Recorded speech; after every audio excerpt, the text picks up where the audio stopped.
안녕하세요. 저는 50대 아줌마입니다. 정말 세월이 빨라요. 결혼하고 정신없이 자식 낳아 키운 게 엊그제 같은데 벌써 다 큰 딸이 월급 받았다고 맛있는 것도 사주고 남자친구 생겼다고 신나서 이야기하는 걸 보면 신기하기만 하답니다. 여기까지 들으면 제가 참 평범한 대한민국 아줌마 같네요. 하지만 저는 그렇게 평범하게 살아온 사람은 아닙니다. 어린 시절도 결혼 생활도 녹록치가 않았어요. 저희 아버지는 여러 면에서 참 대단하신 분이었어요. 시골 동네기는 했어도 대대로 동네에서 알아주는 집안의 외아들이셨는데 어릴 때부터 도련님 소리를 들으며 자라서 그런지 정말 이기적이고 자기 자신밖에 모르는 분이셨죠. 저는 아버지가 너무 싫었어요. 돈 많이 벌고 재산이 많으면 뭐 하겠어요. 마누라는커녕 자식까지도 항상 뒷전인 분인데요. 어느 정도였냐면 저는 매일 밤 엄마가 도망가기라도 할까봐 무서워서 어머니 옷깃을 붙들고 잤어요. 어린애가 보기에도 아버지 같은 사람하고 어머니가 살기 싫을 것 같다고 생각했던 것 같아요. 왜냐고요? 누가 봐도 아버지는 망나니였어요. 어머니가 딸을 낳았다는 이유만으로 구박하고 쉴 새 없이 바람 피우는 것도 모자라서 술을 먹고 들어오면 어머니 몸에 손찌검까지 하셨어요. 딸인 제가 보는 앞에서도 말이죠. 그랬으니 제가 자는 사이 엄마가 도망가기라도 할까봐 불안하고 무서웠던 것 같아요. 엄마 없이 아버지 같은 인간이랑 단둘이 살고 싶지는 않았거든요. 그런데 어느 날부턴가 아버지의 태도가 달라졌습니다. 바로 제게 동생이 생겼거든요. 떡두꺼비 같은 남자 동생이요. 저와 15살이나 차이가 나는 동생이었습니다. 아버지는 40을 훌쩍 넘기고 본 아들이 그렇게 예쁜지 동생을 볼 때마다 어쩔 줄 몰라 하셨습니다. 저는 자연스럽게 아버지에게 찬밥이 되었어요. 아버지는 어머니가 하시던 집안일을 갑자기 제게 시켰어요. 설거지니 청소니 하는 집안일을 저에게 시킨 건 다반사였고 멀쩡히 세탁기가 있는데도 손빨래까지 시켰죠. 당연히 엄마는 할 필요 없다고 하셨어요. 하지만 아버지는 대놓고 저를 구박하고 미워하셨습니다. 엄마가 동생 키우느라 힘든데 계집애가 집안일을 도울 생각을 해야지. 매일 그렇게 뒹굴뒹굴하고 있으면 되겠어? 이 정도 집안일은 여자면 다 미리부터 배워놔야 되는 거야. 나중에 네가 시집가서 집안일도 제대로 못 해봐라. 부모가 뭘 가르쳤냐고 시부모가 친정부모 욕하지 않겠어? 아버지는 어린 딸에게 집안일 좀 시키겠다고 참 말도 안 되는 핑계를 댔습니다. 그런 걱정할 필요 없어요. 난 절대 시집 안 갈 거니까. 행여나 시집 갔다가 아버지 같은 남자 만나면 어떡해요? 저는 얼른 어른이 되고 싶었습니다. 하루라도 빨리 아버지에게서 벗어나고 싶었거든요. 이년 말하는 것 좀 봐. 그렇게 아버지가 싫으면 이 집에 왜 붙어 있어? 괜히 밥 축내지 말고 당장 나가! 아버지는 제가 말대꾸를 할 때마다 어지간히 구박하셨어요. 저는 겉으로만 큰 소리 칠 줄 알았지 사실 애잖아요. 정말로 아버지가 저를 집에서 쫓아내기라도 할까봐 속으로는 무서웠습니다. 그런데 아버지는 제게 해도 해도 너무했어요. 동생이 커갈수록 더 하셨죠. 50이 넘은 지금까지도 생생하게 기억나는 일이 있습니다. 동생이 새돌이 넘었을 때쯤이었어요. 어머니가 잠깐 장을 보러 간 사이 낮잠을 자는 동생과 함께 있었습니다. 어머니는 금방 올 테니 만약 동생이 깨면 잠시만 놀아주고 있으라고 하셨어요. 저는 자는 동생이 귀여워서 옆에 함께 누워 있었습니다. 그런데 그때 아버지께서 현관문을 세게 닫고 들어오셨어요. 소리가 얼마나 큰지 곤히 자던 동생이 놀라서 몸을 벌떡 일으키다가 서랍에 머리를 쾅 찧었습니다. 동생은 머리를 부여잡고 시끄럽게 울었어요. 그 순간 저는 동생을 달래려고 안아 올리려고 하는데 아버지께서 갑자기 버럭 소리를 질렀어요. 그리고는 동생을 획 뺏어가셨습니다. 이년이? 너 아무도 없다고 지금 네 동생 때린 거지? 이 조그만 게 어디 때릴 때가 있다고 때려? 아이고, 지 엄마 앞에서는 착한 척 하더니만 네가 동생만 예쁨 받는다고 셈이 났구나. 때리기는 누가 때렸다고 그래요. 아버지가 시끄럽게 들어와서 애가 놀라서 부딪혔잖아요. 이거 아주 쓸모가 없다니까. 너 한 번만 더 우리 3대 독자 울리면 내가 가만히 안 둘 거니까 각오해. 그때의 서러움은 도무지 말로 다 표현이 안 됩니다. 아들이라는 게 그렇게 대단한 걸까요? 아니면 아버지는 그냥 저라는 아이가 미우셨던 걸까요? 그날 일로 어린 마음에 얼마나 상처를 받았는지, 그전까지는 그렇게 제가 동생을 예뻐했었는데, 그날 이후로는 동생도 더는 귀엽지가 않더라고요. 동생을 볼 때마다 그날 일이 떠올라서요. 그렇게 시간이 흘러 저는 고등학교 졸업을 얼마 남기지 않고 있었습니다. 어느 날 집에 손님 한 분이 오셨어요. 여기가 우리 딸이에요. 얘가 저를 닮아서 키도 크고 인물이 아주 좋다니까요. 저는 아버지가 갑자기 왜 저러시나 했습니다. 한 번도 제 앞에서는 저런 말을 한 적이 없었거든요. 그런데 다 이유가 있었습니다.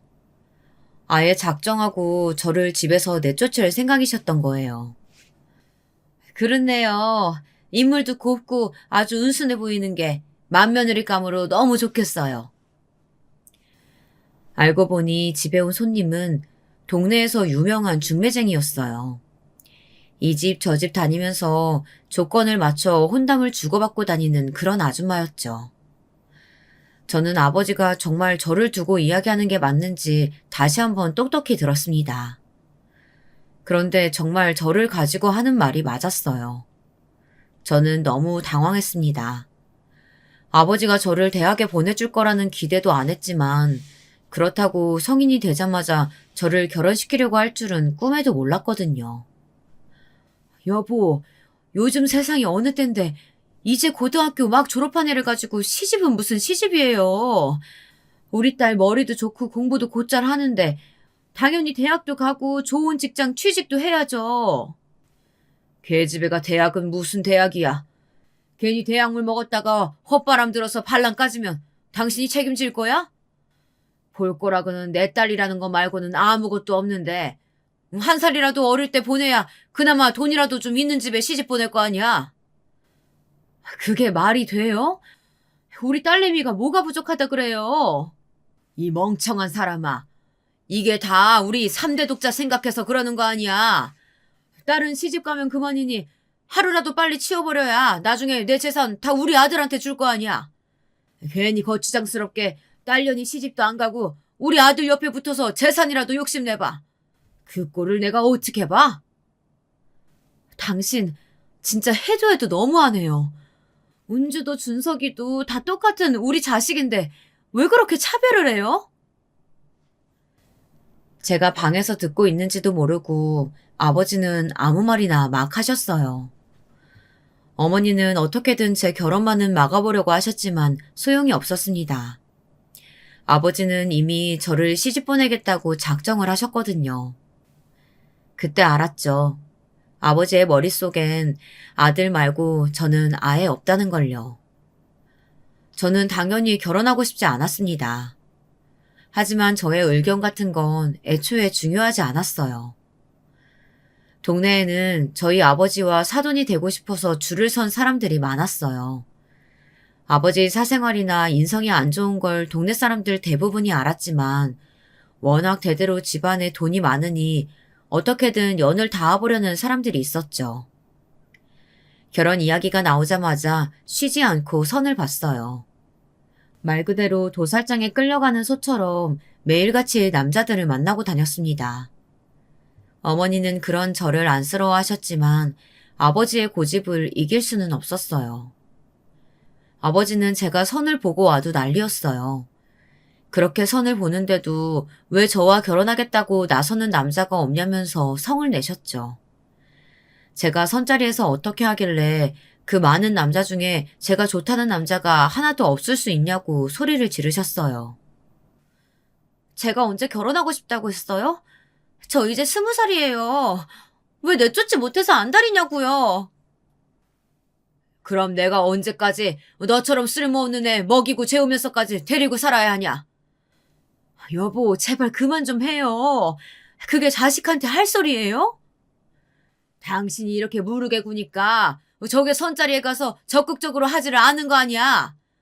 뒤늦게 아들 키우느라 아주 등골이 휘는데 전원이라도 빨리 치워버려야 될 거 아니야. 저는 서럽고 속상한 마음에 도망치듯 결혼해버렸습니다. 아버지에게 모진 소리를 들었던 그날 이후 바로 다음 선자리에서 만난 남자와 말이죠. 맞선 보고 난 뒤 딱 3번 데이트하고 바로 결혼했습니다. 어떤 남자인지 뭐라는 남자인지도 잘 모르면서 그냥 아무 생각 없이 결혼해버렸어요. 제 실수였죠.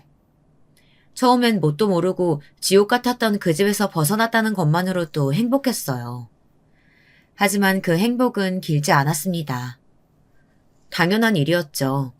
결혼 전 딱 3번 만난 남자와 결혼했으니 제 결혼 생활이 평탄할 리 없었습니다. 제 남편은 저희 아버지만큼이나 최악이었어요. 아버지를 피해서 시집을 왔는데 아버지보다 더한 인간을 만나고 만 거죠. 아버지는 아무리 인간성이 더러웠어도 그나마 돈은 잘 벌었어요.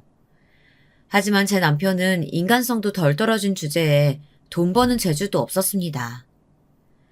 시부모님은 결혼 전부터 고깃집을 운영하셨어요. 시부모님은 남편에게 가게에 나와서 몇 년만 일을 배우면 가게를 물려주신다고까지 했는데 남편은 그마저도 나가질 않았습니다. 그럼 남편은 뭘 했냐고요?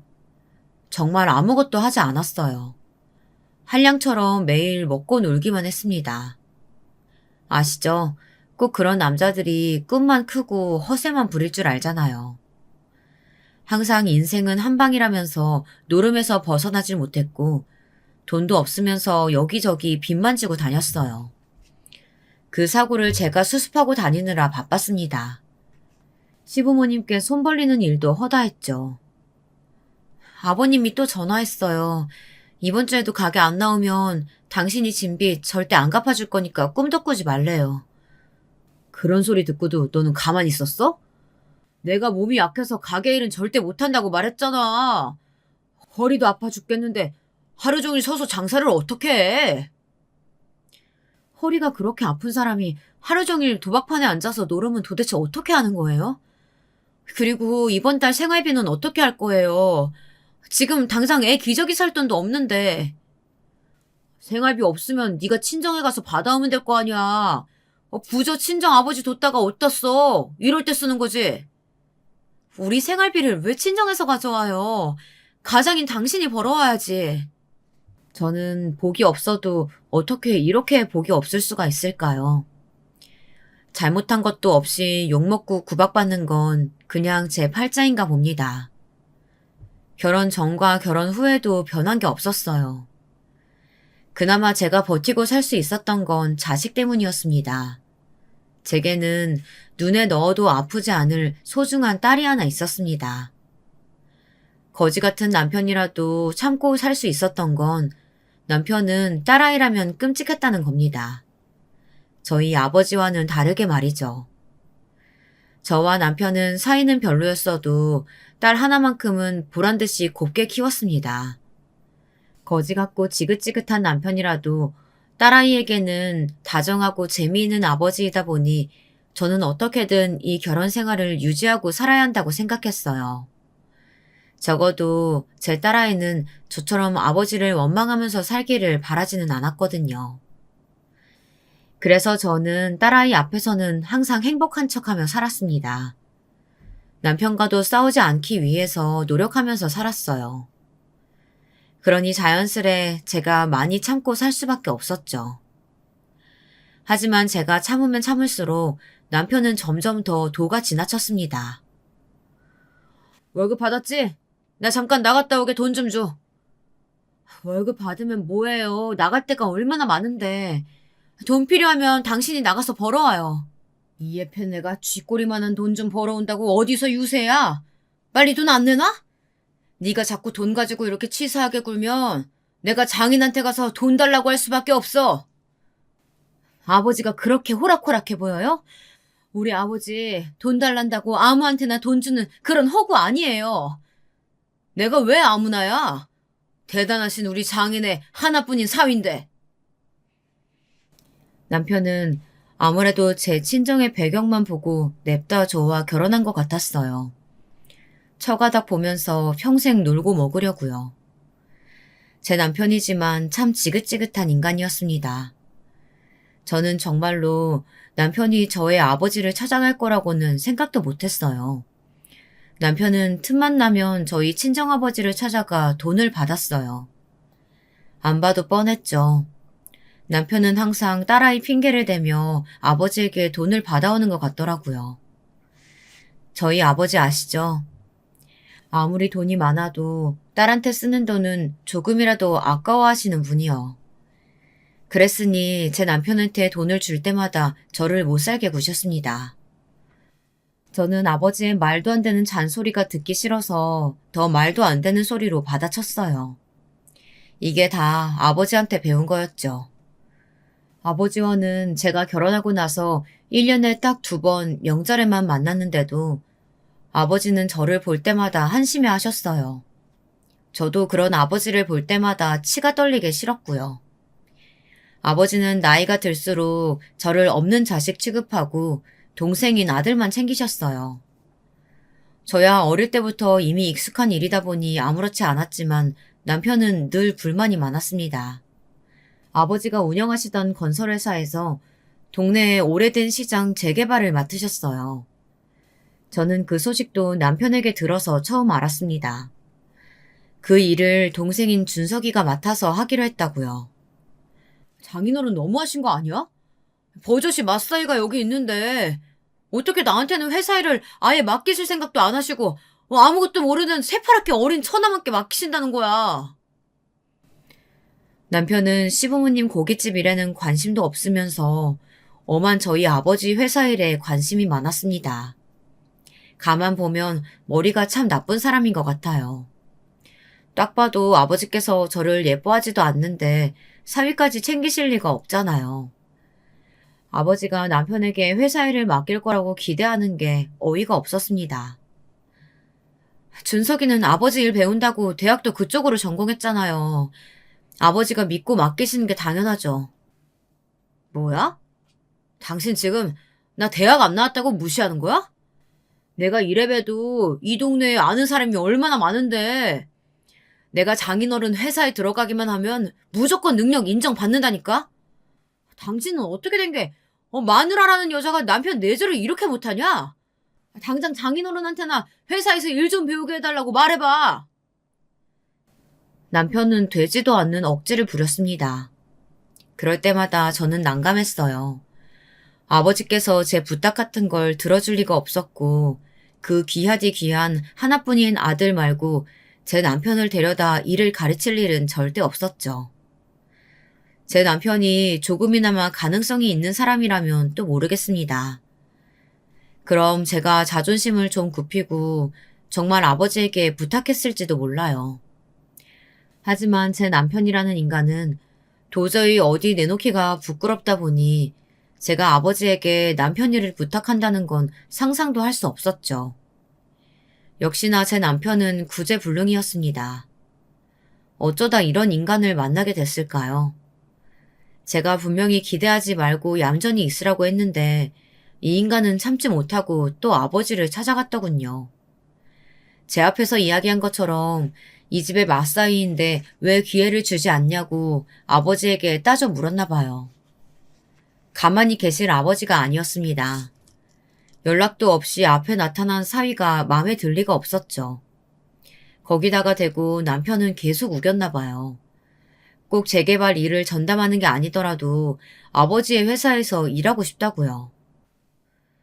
내가 지금까지 사돈을 봐서 참고 있었는데 이서방, 네가 아주 겁이 없구나. 어디 감히 내 아들 자리를 욕심내? 장인어른, 제가 감히 처남 자리를 넘보는 게 아니고요. 그냥 저도 제대로 된 일을 좀 배워보고 싶어서. 제대로 된 일? 자네한테는 사돈네 고깃집 일이 딱이야. 괜히 능력도 안 되는 주제에 욕심 부리면서 남의 회사 기웃거리지 말고 썩 꺼져! 저는 태어나 처음으로 아버지가 잘했다고 생각했습니다. 남편처럼 노력은 안 하면서 뭐든지 날로 먹으려는 인간은 한번 제대로 당해야 했어요. 그런데 그 불똥이 괜히 저에게 떨어졌습니다. 그날 저녁 술에 잔뜩 취해 들어온 남편이 다짜고짜 제게 소리를 지르고 막말을 퍼부었어요. 이게 다 니년 때문이잖아. 니년이 못나고 장인한테 예쁨 못 받으니까 내가 무시당하는 거 아니야.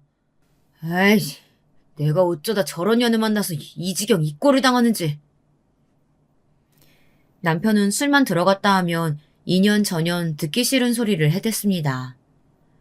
저는 당시에 한참 사춘기였던 딸아이가 자다가 듣기라도 할까봐 항상 숨을 죽이고 남편을 재우려고 노력했어요. 할 줄 아는 거라곤 돈 쓰는 거랑 노름밖에 없는 거 아버지가 다 아는데 당신을 회사에 쓰실 리가 있어? 제발 정신 좀 차려.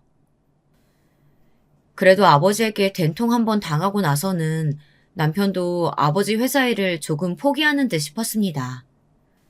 그런데 그게 아니었더군요. 내내 기회를 엿보고 있었던 거였어요. 그날은 남편의 생일이었습니다. 저희 친정어머니께서 하나뿐인 사위에게 생일상을 차려주겠다며 친정으로 초대를 하셨어요. 저는 아버지를 만날 생각에 초조하고 긴장되는 마음으로 친정에 갔습니다. 어머니는 정말 농담이 아니라 상다리가 휘어지게 상을 차리셨더군요. 저는 어머니에게 뭘 고생스럽게 이렇게 많이 차렸느냐고 했어요. 너 시집 보내고 지금까지 엄마가 터울 많이 지는 막둥이 동생 키운다는 핑계로 너한테도 신경 못 쓰고 하나뿐인 사회한테도 너무 소홀했어. 지금부터라도 매년 생일은 챙겨줄 테니까 필요한 거 있으면 언제든 얘기해. 어머니는 언제나 제게 미안하다는 말을 달고 사셨어요. 늦게 낳은 동생으로 인해 제가 아버지에게 구박받고 미움받는 게 어머니는 자신의 잘못이라고 생각하셨거든요. 그럴 때마다 저는 어머니 때문이 아니라 아버지가 못난 탓이라고 이야기했지만 제 말에도 어머니의 마음은 편하지 않으셨나 봐요. 그때였습니다. 눈치 없는 남편이 또 말도 안 되는 소리를 짓거렸어요. 장모님, 그러면 제 생일 기념으로 꼭 받고 싶은 선물이 하나 있는데요. 해주실 수 있어요? 어머니는 당연히 사이가 원하는 거라면 뭐든 들어주시겠다고 했어요. 저는 이 인간이 또 무슨 소리를 하려는 건가 싶어 불안했습니다.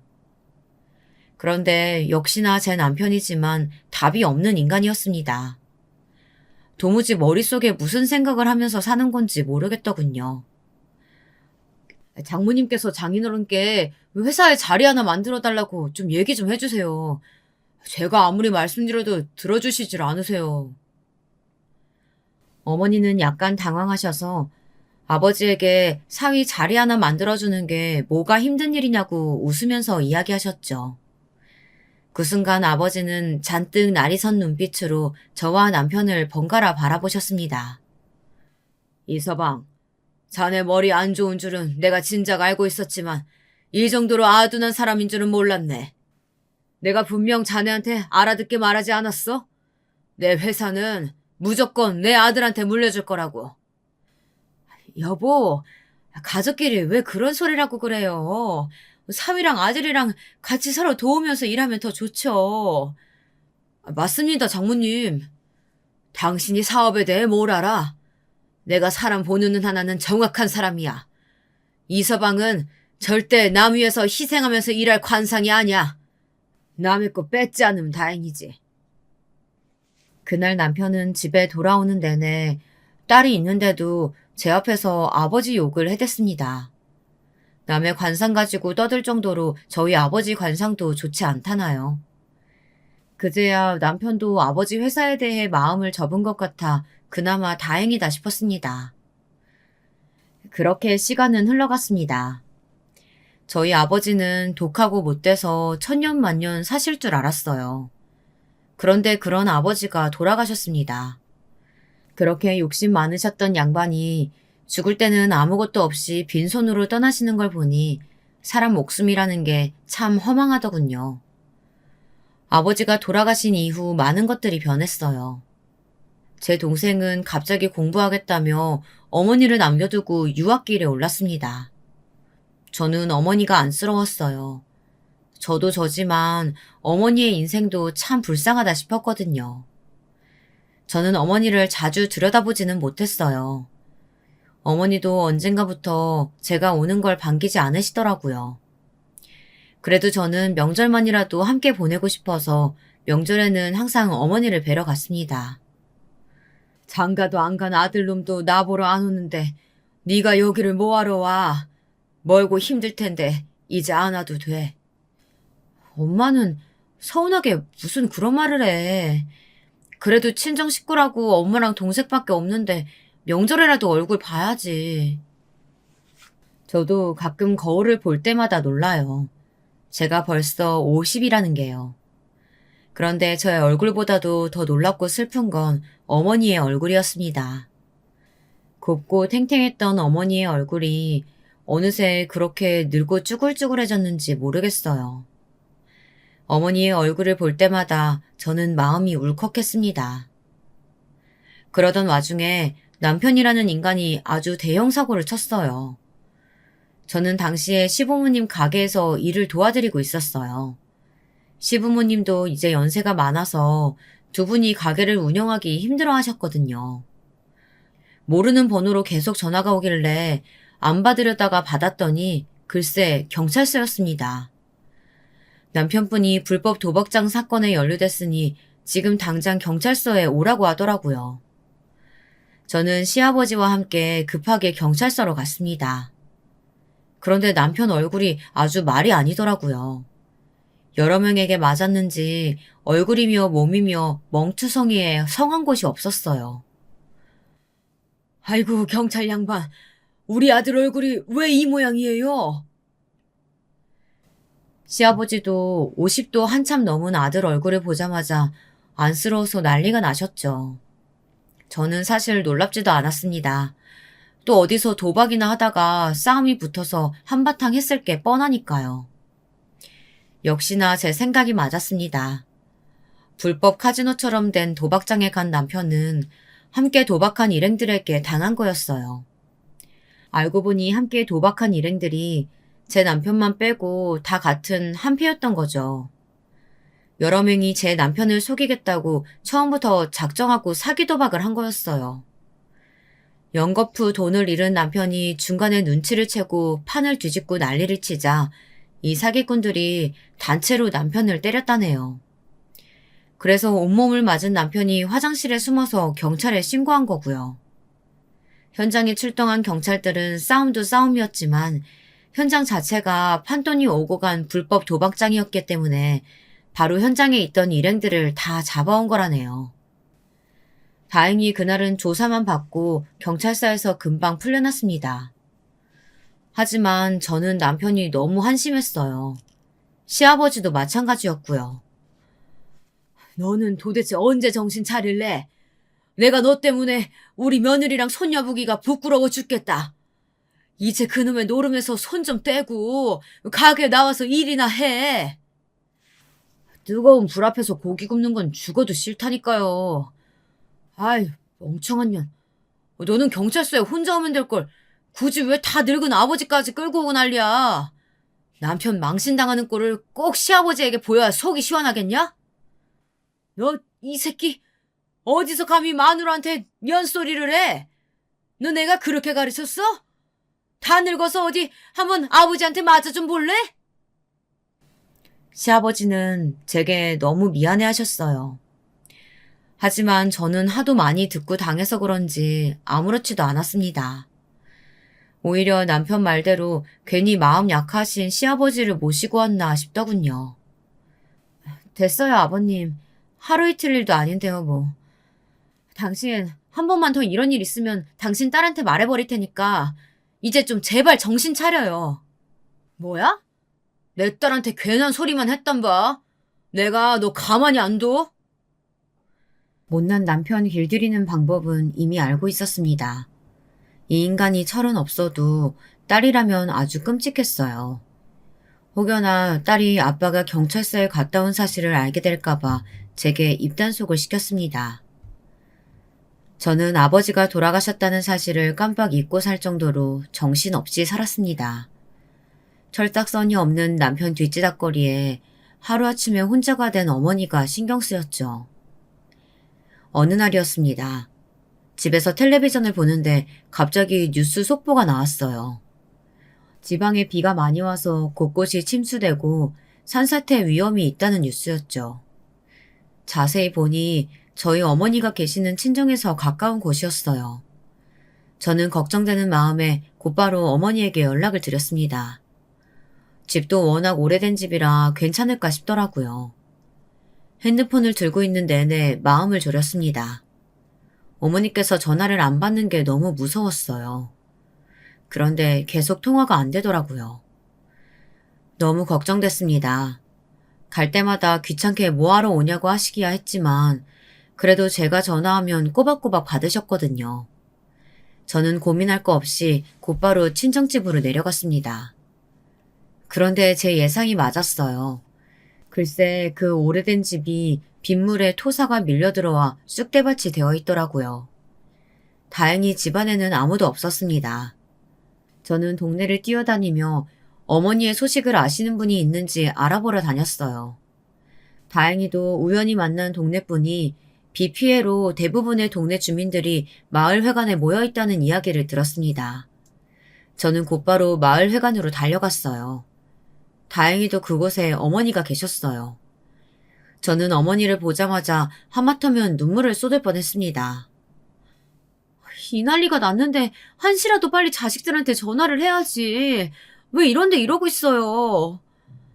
아이고, 다들 바쁜데 뭐하러 연락해. 바쁘기는 뭐가 바빠요. 하나밖에 없는 어머니가 이 지경인데 바빠도 와야지. 내가 부모라고 너한테 해준 게 뭐가 있다고 염치 없게 신세를 져. 내 걱정은 하지 말고 얼른 집에 가. 내가 어떻게 혼자 집에를 가요. 빨리 들어가서 짐 가지고 나와요. 나랑 같이 우리 집으로 가게. 가긴 내가 왜 너희 집으로 가. 됐어.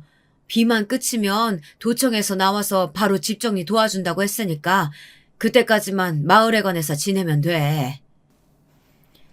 저는 어떻게든 어머니를 모시고 집으로 오고 싶었지만 어머니는 사이가 있는데 당연히 말도 안 되는 소리라고 난리를 치셨어요. 저는 어쩔 수 없이 혼자 집에 돌아왔습니다. 그런데 아무래도 마음에 걸려서 어머니에게 돈이라도 붙였어요. 그러자 어머니에게 바로 전화가 왔더라고요. 아이고, 너 미쳤어? 왜 갑자기 엄마한테 100만 원을 보내고 그래? 이서방이 알면 가만히 있겠어? 돈 다시 붙여줄 테니까 괜한 짓 하지 말어. 엄마나 좀 그만 좀 해요. 당연히 이서방이 보내주라고 해서 보낸 거야. 그러니까 잔말 말고 그냥 써요. 괜히 돈 아낀다고 아무거나 먹지 말고 따뜻하고 맛있는 걸로 사드세요. 저는 속상하다 못해 화가 났습니다. 젊어서는 그렇게 남편 눈치 보며 사시더니만 이제는 하다하다 사위 눈치까지 보시니 저도 모르게 욱하더라고요. 그래서 제 남편도 알고 있다고 거짓말을 했어요.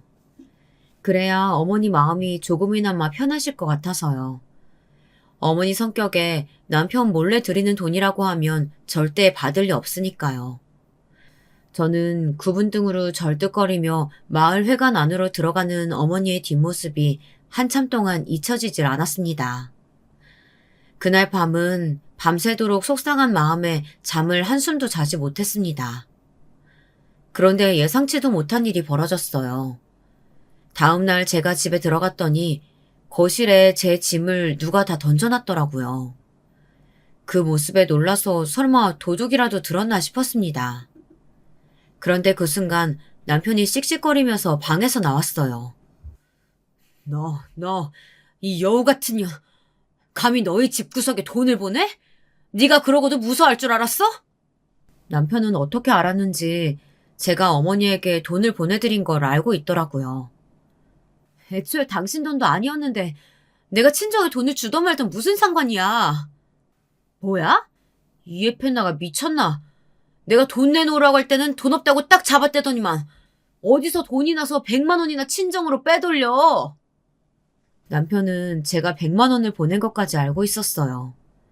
아, 이제야 알겠다. 네가 매일 돈 없다고 징징대던 게 돈 버는 족족 친정에 퍼다 날라서 돈이 없던 거였구나. 내가 이럴 줄 알았어. 장인어른이 죽으면서 재산 다 처남한테 줬지? 그래서 이게 지 엄마 버리고 외국으로 도망간 거였어. 못나도 너무 못난 남편은 이제 하다하다 의심병까지 생겼는지 있지도 않은 일까지 의심하며 사람을 들들 볶더군요. 말도 안 되는 소리로 괜한 사람 잡지 마. 내가 친정에 돈을 퍼주든 어쩌든 당신하고는 아무 상관없는 일이니까 신경 꺼. 어떻게 알았나 싶더니만 남편이라는 이 인간이 뉴스에서 나오는 속보를 보고 어머니에게 연락을 했나 봐요. 그래도 꼴의 사위라고 걱정이 돼서 그랬냐고요? 그럴 리가 없죠. 이 인간이 전화한 이유는 딱 하나였습니다. 저희 친정집이요. 그 집이 걱정돼서 그런 거였죠. 아버지가 죽고 그나마 남은 재산이 그 집뿐이라고 생각했거든요. 그런데 거기다가 대고 어머니는 돈을 받은 게 미안하다고 고맙다고 인사치레를 하셨나 봐요. 제가 사위가 주라고 했다고 거짓말을 했으니 어머니는 진짜 사위가 100만 원이나 보낸 줄 알고 말이죠. 어이구 멍청한 년. 장인은 너 딸이라고 자식 취급도 안 해서 있는 재산 다 네 남동생한테 줬다는데 너는 뭐가 좋다고 장모님 뒤치다거리까지 하고 있냐? 그 집은 비와서 다 망가진 거 아니야? 다른 재산은 몰라도 장모님 돌아가시면 그 집이라도 받아내야 할 거 아니야. 남편은 또 시작이었습니다. 아버지가 살아계실 때는 아버지에게 잘해야 재산이라도 남겨주실까 싶어 그 앞에서는 찍소리도 못하더니만 아버지가 돌아가시고 나서부터는 저를 매번 저런 식으로 무시했어요. 그리고 어머니가 홀로 살고 계시는 그 집을 자꾸만 노리고 있었죠. 어머니 사시는 집은 당연히 어머니 집인데 받아내긴 뭘 받아내. 설사 내가 물려받는다고 해도 그건 내 집이지 당신하고는 상관없으니까 신경 쓰지 마. 당신 아버지 집이면 당연히 내 집이지. 장인 살아계실 때 내가 얼마나 잘했어. 그리고 너 같은 거 지금까지 데리고 살아줬으면 감사한 줄 알아야지. 어디서 큰 소리야, 큰 소리는. 남편은 애초에 양심이라는 게 없는 사람 같았습니다. 결혼해서 지금까지 한 번도 돈이라고는 벌어본 적도 없고 남편 노릇, 사위 노릇 한 번 한 적 없으면서 어디서 감히 재산 이야기를 꺼내나 싶더군요. 당연히 이 인간이 좋아서 지금까지 참고 산 게 아니에요. 눈에 넣어도 아프지 않을 제 딸아이를 생각하고 저희 어머니를 생각해서 참고 있었던 거죠. 딸도 딸이었지만 저희 친정 어머니께서는 제가 일찍 시집간 거에 대해 항상 마음의 짐처럼 생각하셨어요. 하고 싶은 것도 많을 나이에 아버지의 성화에 못 이겨 잘 알지도 못하는 남자와 결혼했으니까요. 그때 아버지를 말리지 못한 거에 대한 죄책감이 어머니는 계속 있으셨던 것 같더라고요. 어머니는 제가 결혼한 이후 매일 물으셨어요. 남편과 사이는 좋은지, 시부모님은 잘해주시는지 말이죠. 그럴 때마다 저는 남편과 사이도 너무 좋고 시부모님도 잘해주신다고 할 수밖에 없었습니다. 어머니에게 걱정을 끼치고 싶진 않았으니까요. 그래서 저는 잘 사는 모습을 보여드리고 싶었어요. 그래서 저는 항상 괜찮다고 선의의 거짓말을 하곤 했습니다. 제가 돈을 보내놓고 사위가 보낸 거라고 하기도 하고 명절날 친정에 가지 않겠다고 버티는 남편을 대신해 저 혼자 딸아이를 데리고 가기도 했고요.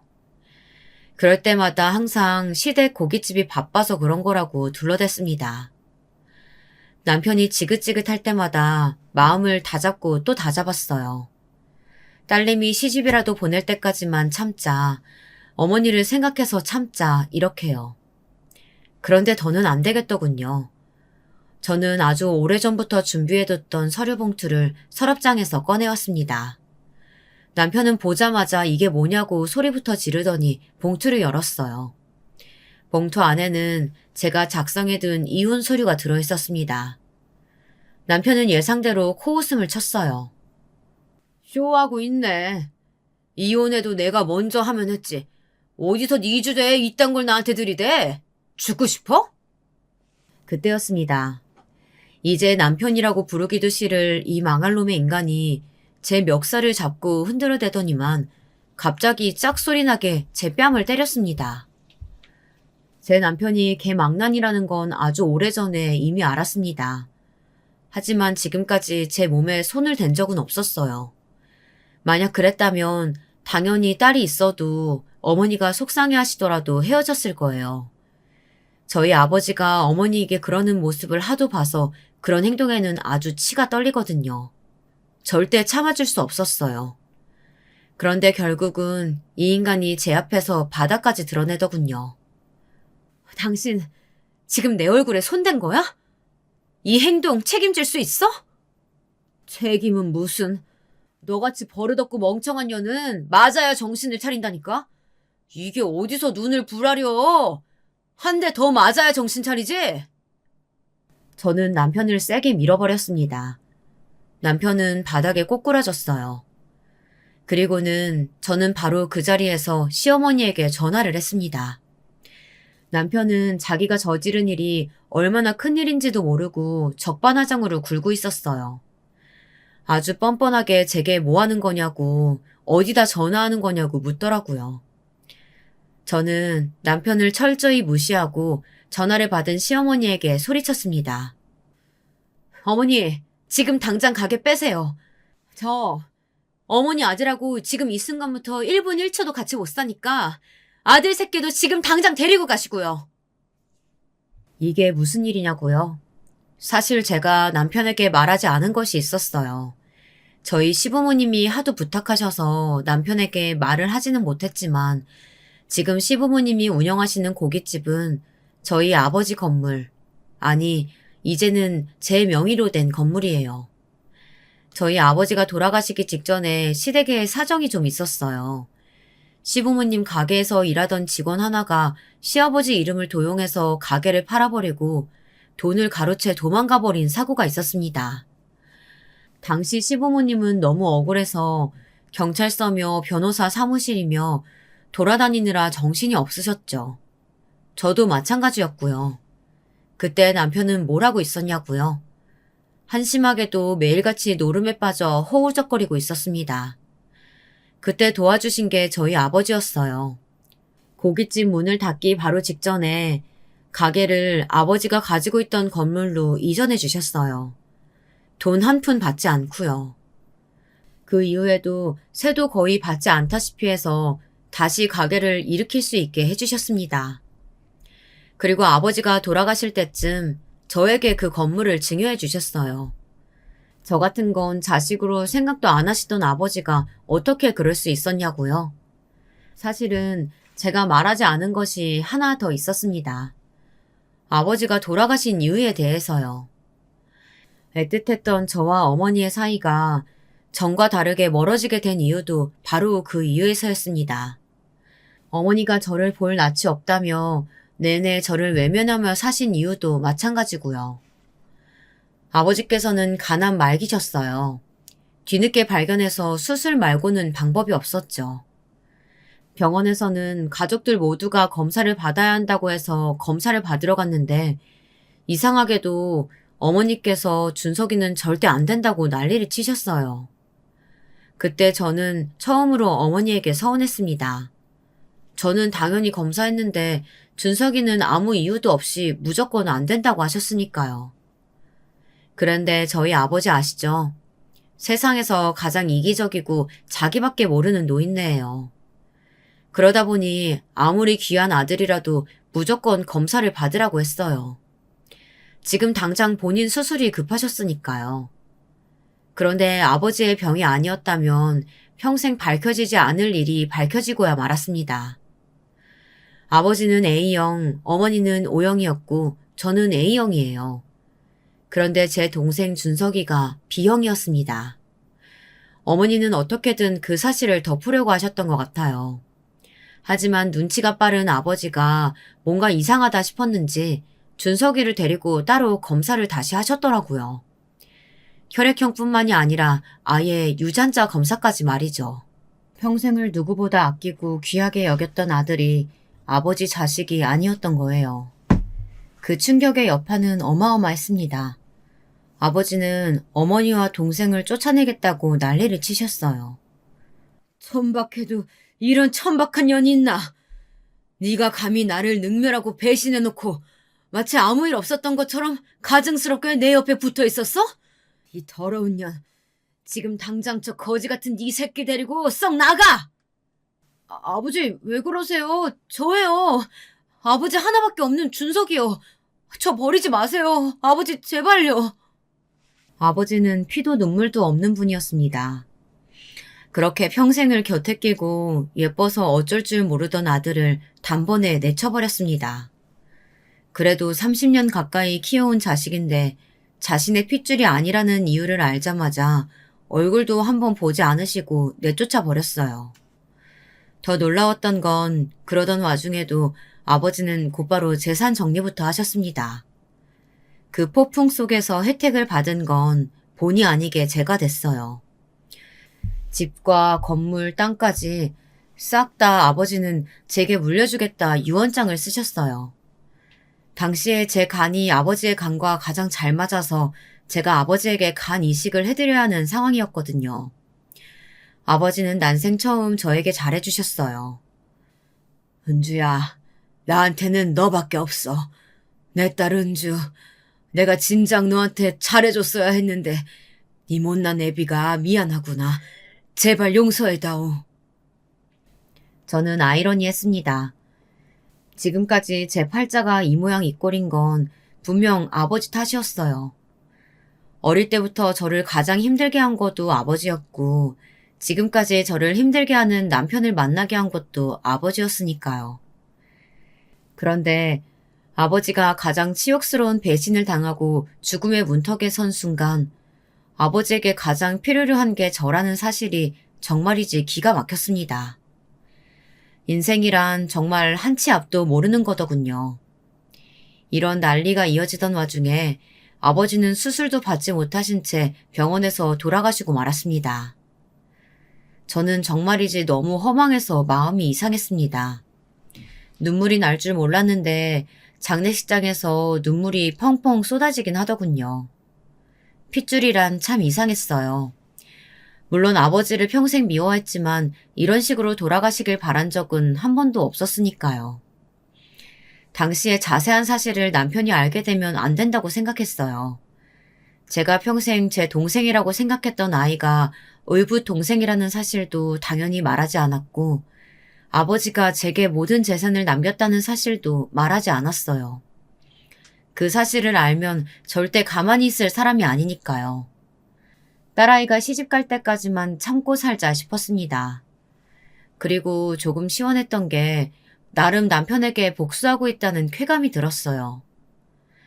그리고 아버지에게 제대로 된 사과도 받지 못한 상태에서 어쩌다 재산 좀 받았다고 해서 지금 당장 그 돈으로 잘 먹고 잘 살면 하늘에서 아버지가 당신을 제가 다 용서했다고 착각하실까봐 그 돈은 쓰고 싶지 않더라고요. 저는 오랫동안 가족들을 속인 어머니보다 아버지를 더 용서하지 못하고 있으니까요. 그렇게 해서 제가 시부모님이 운영하신 가게의 건물주가 됐던 거예요. 예상대로 남편은 난리가 났습니다.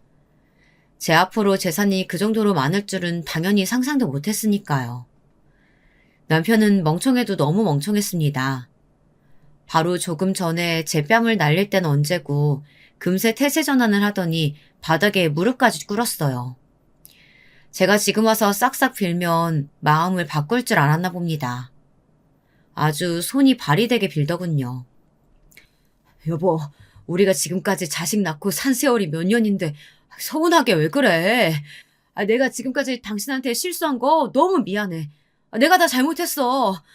아까 내가 때린 것도 너무 아팠지. 내가 앞으로 당신 옆에서 평생 사죄하는 마음으로 잘할게.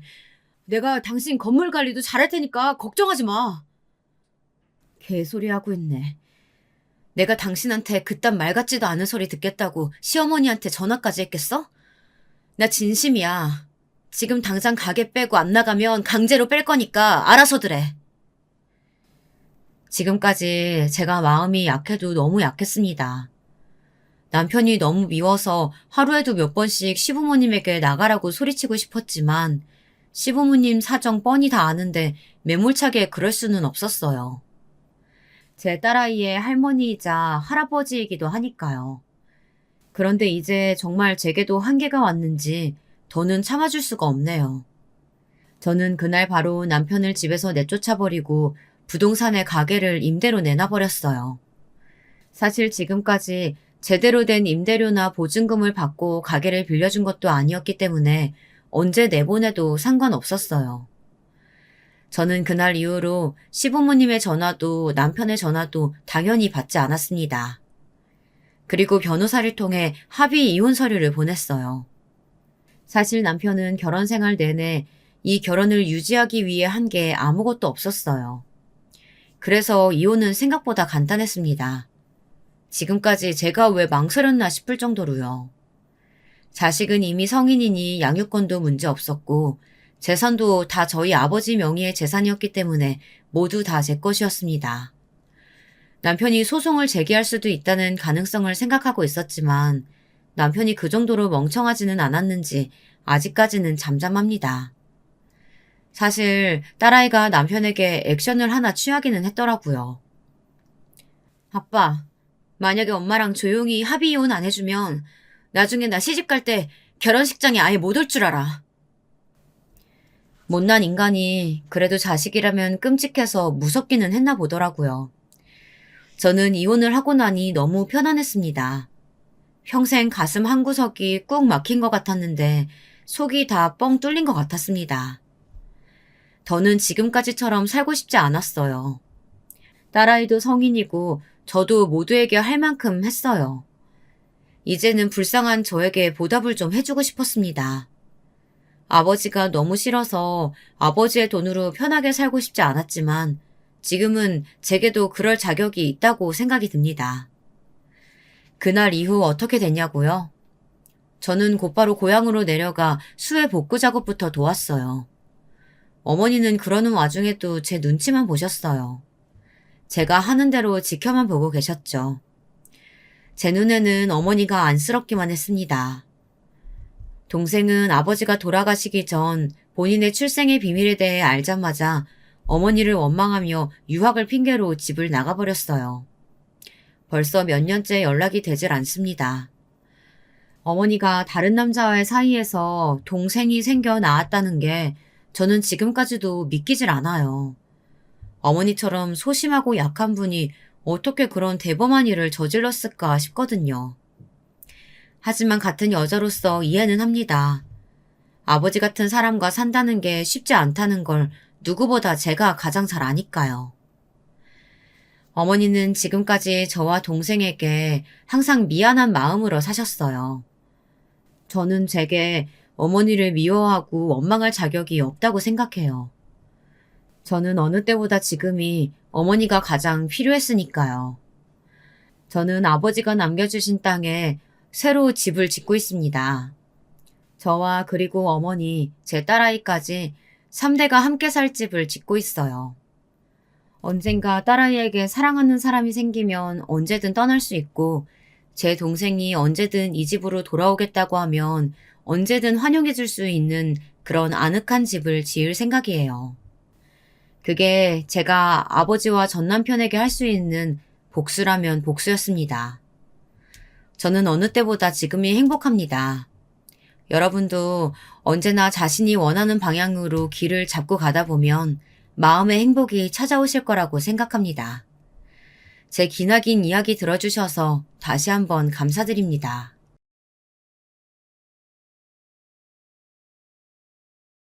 안녕하세요. 저는 30대 남자입니다. 이제 고작 30년 넘게 살았지만 저는 누구보다도 산전수전, 공준전까지 겪었다고 해도 과언이 아닐 정도로 파란만장하게 살아왔습니다.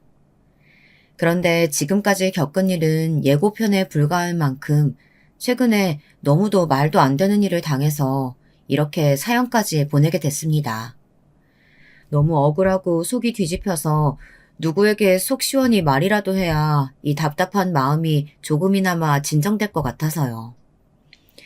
저는 아무것도 없는 집에 태어나 홀로 자수성가했습니다. 20대를 공부만 하느라 너무 치열하게 살았기 때문에 30대에는 다른 거 하나 바라는 거 없이 남들처럼 평범하게만 살고 싶었어요. 평범하게 사는 게 뭐냐고요?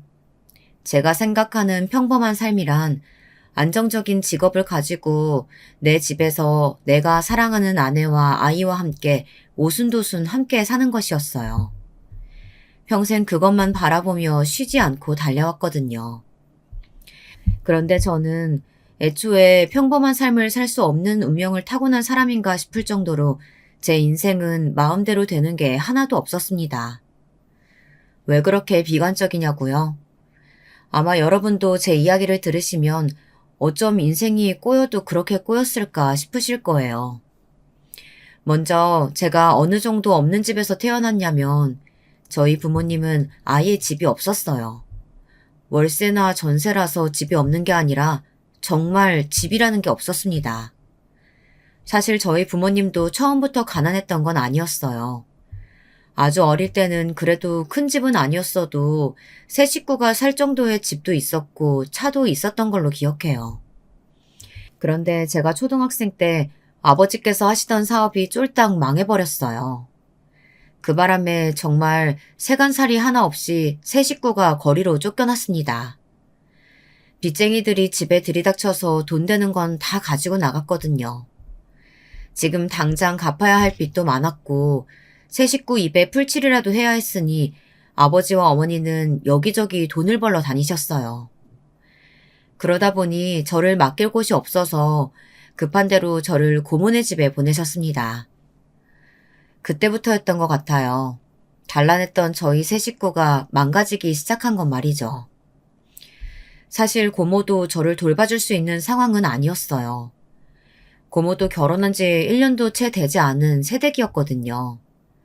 고모도 처음엔 며칠만 저를 봐주면 되는 줄 알았을 거예요. 아버지도 고모에게 그렇게 이야기를 하고 저를 맡기셨으니까요. 그런데 생각보다 고모네 집에 오래 있었어요. 초등학교 때 고모 집에 들어가서 중학교 졸업할 때까지 그 집에서 살았으니 5, 6년은 고모 신세를 졌죠. 그때 저는 평생 먹을 눈칫밥을 다 먹은 것 같아요. 고모는 어떻게든 제 앞에서는 티를 안 내려고 하셨지만 고모부는 시간이 갈수록 제가 그 집에 있는 게 불편하셨는지 싫은 티를 팍팍 내셨어요.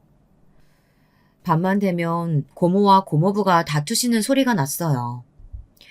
제가 자는 줄 알고 고모부도 하신 소리겠지만 저는 항상 방에서 이불을 얼굴까지 감싸고 안에서 혼자 듣고 있었습니다. 저는 원래도 조용한 성격이었기 때문에 평소에도 고모나 고모부 눈에 거슬리는 행동은 하지 않으려고 부단히도 노력했어요. 그러다 보니 밤마다 들리는 고모부의 불만 섞인 말에 저는 점점 더 말이 없어졌고 고모와 고모부 눈치를 보느라 주눅이 들어 있었습니다. 저는 고모네 집에 살았던 그 몇 년을 떠올리면 다른 기억은 하나도 없었어요. 오로지 고모부 눈치만 보며 피해 다녔던 기억만 나요. 고모부가 출근하시기 전에 일찍 일어나서 먼저 학교에 갔어요. 그리고 고모부가 퇴근하고 오시기 전에 얼른 저녁을 먹고 방에 들어가서 아예 방 밖으로 나오질 않았죠. 아버지 어머니가 데리러 올 날만을 기다리면서요. 저도 당연히 1, 2년만 참고 기다리면 부모님이 데리러 올 줄 알았는데 그렇게 시간이 오래 걸릴 줄은 몰랐습니다. 부모님도 아마 사정이 있으셨을 거예요. 당시에 어머니 아버지도 떨어져서 살고 계셨거든요. 툭하면 빚쟁이들이 찾아왔기 때문에 한 곳에 계실 수가 없었던 것 같아요. 심지어 빚쟁이들이 어떻게 알았는지 고모네 집까지 찾아와서 아버지가 어디 계신지 물었던 적도 있었어요. 그래서 그랬는지 아버지는 본인이 어디에 있는지를 저나 고모에게도 이야기해주지 않으셨습니다. 그래도 빚을 갚으려고 많이 노력하시는 것 같았어요. 돈을 버는 족족 밀린 빚과 이자부터 해결하느라 아버지는 옷도 한 벌 못 사 입으시는지 만날 때마다 같은 옷에 같은 신발이었습니다. 그 모습을 볼 때마다 너무 속상했어요. 제가 아버지에게 일하는 게 힘들진 않으신지 물어도 아버지는 항상 괜찮다고만 하셨죠. 당시에 아버지는 집안 곳곳을 다니면서 공사 현장 일을 하셨고 어머니는 옷 만드는 미신 공장에서 숙식을 해결하며 일한다고 들었습니다. 부모님은 한 달에 한 번 정도 고모댁에 저를 보러 오셨는데요. 그럴 때면 제게 맛있는 것도 사주고 옷도 사주고 하셨어요. 부모님이 오시면 저야 당연히 좋으면서도 고모부 눈치가 보였어요. 저희 어머니가 좀 눈치가 없으신 편이었거든요. 우리 아들 못 본 사이에 왜 이렇게 말랐어? 혹시 고모랑 고모부가 눈치 주니? 왜 이렇게 홀쭉해? 어머니는 고모와 고모부가 있는 앞에서도 아랑곳하지 않고 이야기를 하셨어요. 저를 볼 때마다 말랐다면서 고모가 밥을 안 주는 거 아니냐라는 말부터 시작해서 고모부가 구박하는 건 아닌지 항상 물으셨죠. 그럴 때마다 저는 민망해서 어쩔 줄 몰랐습니다. 당신은 애한테 무슨 그런 소리를 해. 내 동생이 조카 구박할 애로 보여? 그거야 모르는 거지. 우리가 돈 있을 때야 아가씨가 잘하는 척 했을지 몰라도 이제는 당신 쫄딱 망했는데 우리한테 뭐하러 잘하겠어. 그렇게 걱정되면 당신이 진호 데리고 가서 살아. 그럴 거 아니면 부탁하는 처지에 괜한 소리 말고 밥이나 먹어. 아버지 사업이 망하기 전에도 부모님 사이는 좋지 않았어요. 두 분은 자식인 제가 보기에도 맞는 게 하나도 없었습니다. 가끔 보면 어떻게 만나서 자식까지 낳고 사셨을까 싶을 정도로 말이죠. 아버지는 가난한 집 장남으로 내내 가장으로 살아오신 분이어서 그런지 고지식하고 무뚝뚝한 분이셨어요. 어머니는 딸이 귀한 집 막내딸로 자라서 세상 물정이라고는 모르셨고요. 어머니 말에 의하면 아버지가 사업하는 사장님이라는 소리만 듣고 솔깃해서 시집을 왔다고 하더라고요. 아버지랑 살면 평생 먹고 살 걱정은 없겠다 싶어서요. 그런데 사업이 망해버린 거죠. 아버지나 저도 이 상황이 힘든 건 당연했지만 누구보다 이 상황을 힘들어하고 견디지 못한 건 어머니였어요. 곱게만 살아오셨던 어머니는 그때까지도 돈 버는 일이라고는 한 번도 해본 적이 없었어요. 하루아침에 집도 절도 없이 떠돌아다니며 돈까지 벌어야 했으니 당연히 힘드셨을 만합니다. 으이그, 이 인간이 사업 말아먹고 처자식 고생시키는 주제에 입만 살아서 어디서 큰 소리야. 내가 당신 때문에 지금 얼마나 고생을 하고 있는데. 지금까지 내 덕에 온갖 사치 부리고 사모님 흉내내면서 잘 살았으면 됐지. 나더러 더 어떻게 하란 소리야. 저는 다른 거보다도 만나기만 하면 싸우는 부모님이 더 걱정됐습니다. 힘들 때일수록 가족들이 똘똘 뭉쳐서 서로를 위해줘야 한다고 생각했는데 부모님 두 분 다 너무 힘들어 하시는 것 같아서 저는 불안했어요. 이대로 영영 셋이 함께 살지 못할까 봐요. 제가 할 수 있는 거라고는 저는 괜찮다고 잘 지내고 있다고 말하는 것뿐이었습니다. 엄마, 아빠, 저는 정말 괜찮아요. 고모랑 고모부 저한테 너무 잘해주세요. 그러니까 제 걱정은 하지 마시고 두 분이나 식사 잘 챙겨 드시고 다치지 마세요. 어린 마음에 그럴 수밖에 없었던 게 어머니는 따로 살기 시작하고서는 제게 전화도 잘 안 하시고 고모네 집에도 저를 보러 거의 오시지 않았어요. 항상 일이 바쁘다고 하시면서요. 그렇게 시간이 흘러 저는 고모댁에서 중학교까지 다니게 됐습니다. 저는 이러다 정말 계속 고모네 집에 얹혀 살아야 하는 거 아닌가 싶어 불안하고 걱정이 됐습니다. 그런데 제가 고모 집에서 나오게 된 결정적인 사건이 있었습니다. 그 당시에 고모에게 어린 딸이 있었어요. 제 사촌동생이었죠. 저는 사촌동생이 태어나는 것부터 기는 거, 걸음마 하는 것까지 바로 곁에서 다 봤습니다. 고모가 바쁠 때는 제가 분유도 먹이고 기저귀도 갈면서 업어서 키웠어요. 고모도 고모부보다 제가 더 애를 잘 본다고 칭찬하실 정도로 애 키우는데 소질이 있었습니다. 고모부는 여전히 저를 눈엣가시로 여겼지만 저는 괜찮았습니다. 눈칫밥도 몇 년 먹으니 적응이 되긴 되더라고요. 사실 조카를 몇 년이나 데리고 산다는 게 쉬운 일은 아니잖아요. 저는 항상 감사하는 마음이었기 때문에 고모부가 제게 무슨 말을 해도 다 참을 수 있었습니다. 사촌동생을 돌보는 건 하나도 힘들지 않았어요. 제가 사촌동생을 봐줄 수 있어서 오히려 다행이라고 생각했습니다. 제가 고모 신세를 진 게 몇 년인데 이 정도는 충분히 할 수 있는 일이라고 생각했죠. 동생 밥 좀 먹이고 재워준다고 해서 제가 지금까지 받은 걸 다 갚을 수 있는 건 아니겠지만 그래도 조금이나마 제 마음에 지고 있던 짐이 덜어지는 것 같았어요. 그런데 하필이면 그날 밤 사촌동생이 열이 오르더니 보채더군요. 저는 냉장고에서 해열제를 찾아 먹이고 밤새 업고 있었습니다. 아무래도 고모부가 한 말이 신경 쓰여서요. 괜히 제가 보는데 동생이 울어서 주변에서 민원이라도 들어오면 고모부에게 한 소리 들을 것 같아 울리지 않으려고 애썼습니다. 가는 날이 장날이라고 하나요? 그날 갑자기 아버지가 고모 집에 오셨어요. 일 때문에 근처에 오셨다가 일 끝나고 제가 생각나서 군고구마를 잔뜩 사서 오셨더라고요. 아버지는 제 모습을 보자마자 얼굴이 차갑게 굳어버렸어요. 그 늦은 시간에 제가 고모랑 고모부도 없이 혼자 아기를 업고 땀범벅으로 쩔쩔매고 있으니 당연한 일이었죠. 아버지는 얼굴이 새빨개지셔서는 지금 당장 아기를 내려놓으라고 소리를 지르셨습니다. 아버지 화내지 마세요. 제가 매일 애를 본 게 아니라요. 오늘만 고모가 상가집에 가셔야 해서 잠깐 봐주는 거예요. 그게 지금 말이 되는 소리야? 고작 중학생 애한테 갓난쟁이 맡기고 부모가 둘 다 나간다는 게 말이 돼? 평상시에 애를 얼마나 자주 봤으면 네가 혼자 애를 봐? 아버지의 고함 소리에 제 등에 엎여있던 사촌동생은 자지러지게 울었습니다. 타이밍이라는 게 참 이상해요. 딱 그때 고모와 고모부가 집에 돌아오셨어요. 하필이면 또 고모부가 밖에까지 애 우는 소리가 들린다고 화를 내시면서 집에 들어오셨죠. 내가 이럴 줄 알았어. 잠깐 몇 시간 애 좀 보라고 했더니만 결국은 또 울린 거야? 어, 어, 형님. 형님이 이 시간에 웬일이세요? 아버지의 얼굴은 순식간에 차가워졌습니다.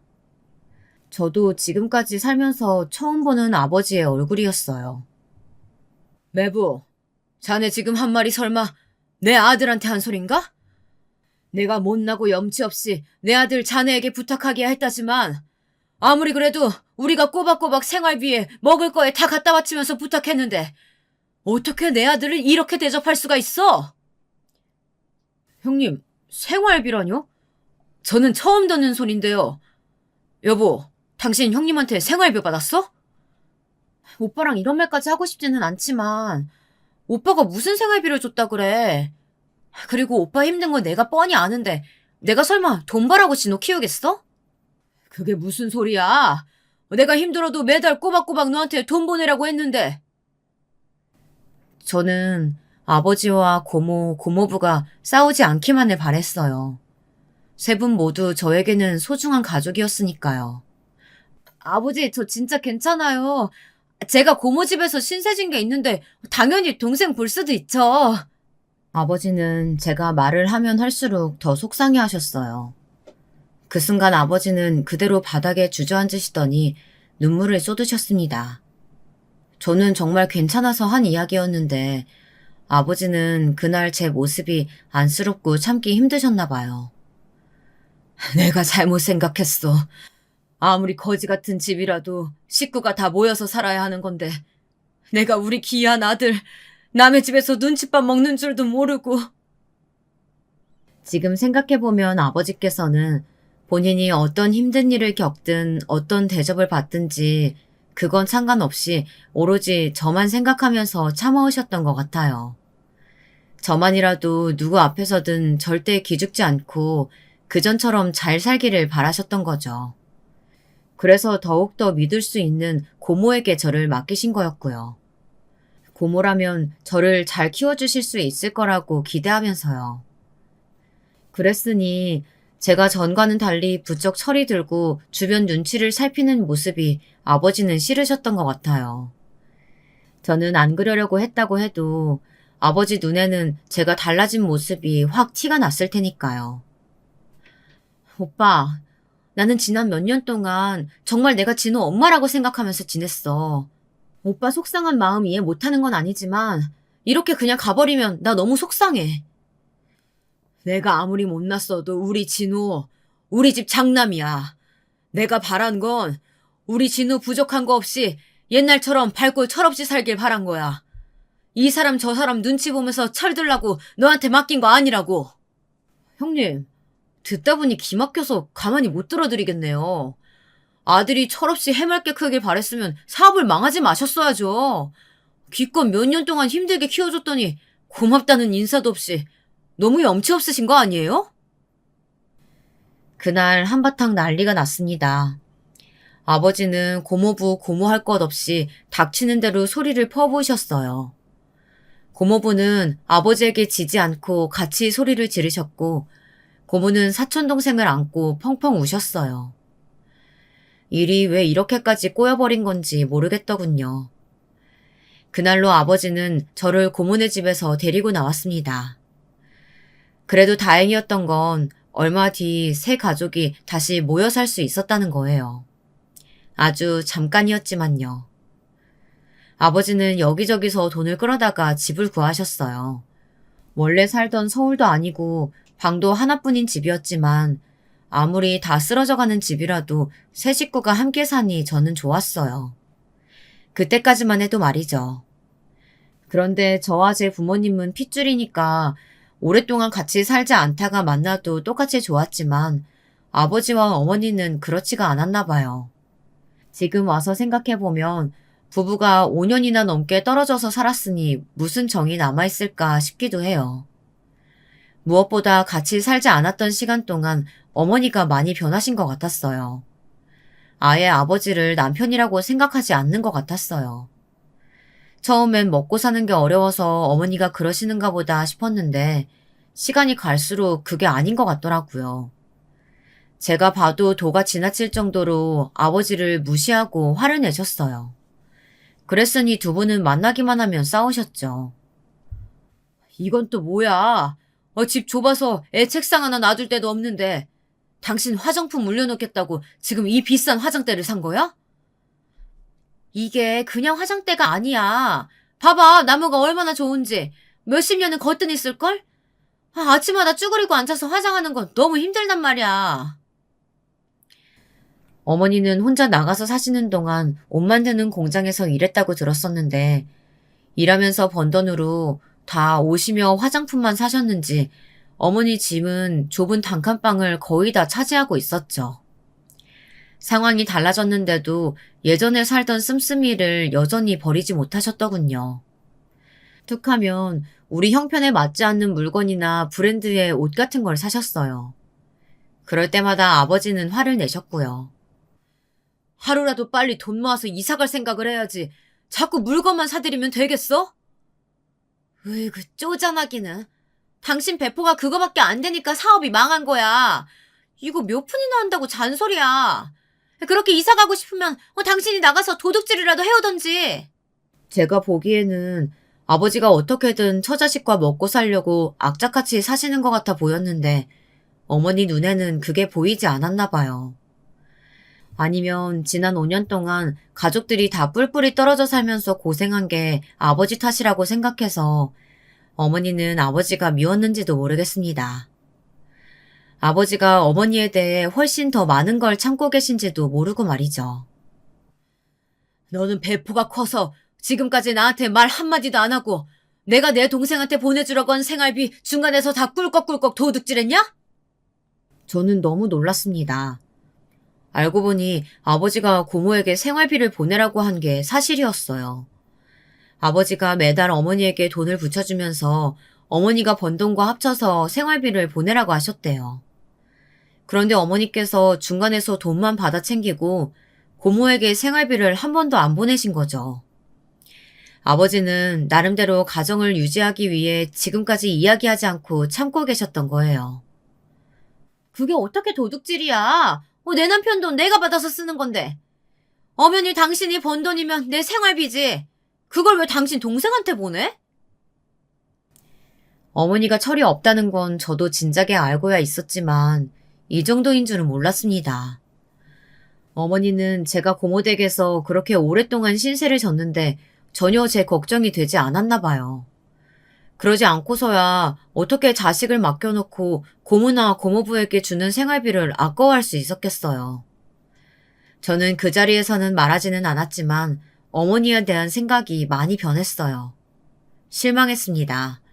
정말 자기밖에 모르는 사람이구나 싶어서요. 한 번은 이런 일도 있었어요. 저는 고등학교 3년 내내 전교 1등을 했어요.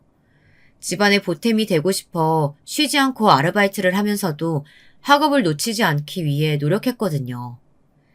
그런 제가 안쓰러우셨던 아버지는 제 생일을 맞아 오랜만에 외식하자고 하셨어요. 그리고 제게 꿈이 뭐냐고 물으시길래 의사가 되고 싶다고 말했습니다. 그런데 그 순간 어머니가 콧방귀를 뀌셨어요. 의사? 너는 전교 1등이라면서 그렇게 머리가 나빠서 어떡하니? 우리 형편의 의대를 어떻게 가? 애 앞에서 왜 초를 치고 난리야? 내가 우리 아들 무슨 수를 써서라도 의대 보낼 거니까 그런 걱정은 하지도 마. 제가 공부를 아무리 잘해도 아르바이트를 해서 돈을 벌어와도 이미 부모님의 사이는 틀어질 대로 틀어져 있었어요. 이미 균열이 생길 대로 생겼으니 언젠가 깨질지도 모른다고 저는 항상 생각하고 있었습니다. 생각보다 우려했던 일이 빠르게 찾아왔습니다. 저는 어머니와 아버지의 사이가 좋아지길 바랬어요. 그래서 어머니에게 잘하려고 노력했습니다. 제가 어머니에게 잘하면 잘할수록 어머니도 저를 봐서라도 아버지와 잘 지내려고 하시지 않을까 하는 기대가 있었거든요. 하지만 제가 너무 어리고 순진했던 거죠. 어머니는 제가 생각한 것보다 훨씬 더 책임감이라고는 없는 사람이었어요. 어머니가 대형 사고를 쳤어요. 그날의 기억은 제게 너무도 생생했습니다. 날씨며 제 옷차림이 어땠는지까지도 정확하게 기억하고 있어요. 어머니는 옷 만드는 작은 미싱 공장에서 일하셨어요. 그 공장이 제가 다니던 학교 바로 근처에 시장 골목에 있었어요. 그날은 시험 마지막 날이라 학교가 일찍 끝났습니다. 배가 고파서 일부러 어머니가 일하시는 공장 근처로 갔죠. 점심시간이 다 된 것 같아서 어머니와 함께 점심이라도 먹으려고요. 그리고 겸사겸사 시험 잘 봤다고 자랑하고 싶었거든요. 어머니야, 제가 공부 잘해봐야 우리 형편에 대학이라도 가겠냐고 하셨지만 저는 사실 아르바이트를 해서 모아놓은 돈이 좀 있었어요. 그 돈이면 그래도 한 학기 등록금 정도는 될 테니 제가 대학만 들어가면 열심히 일해서 어머니 일 안 하고 쉬게 해드리겠다고 이야기할 생각이었습니다. 그러니까 아버지와 싸우지 말고 조금만 기다려달라고요.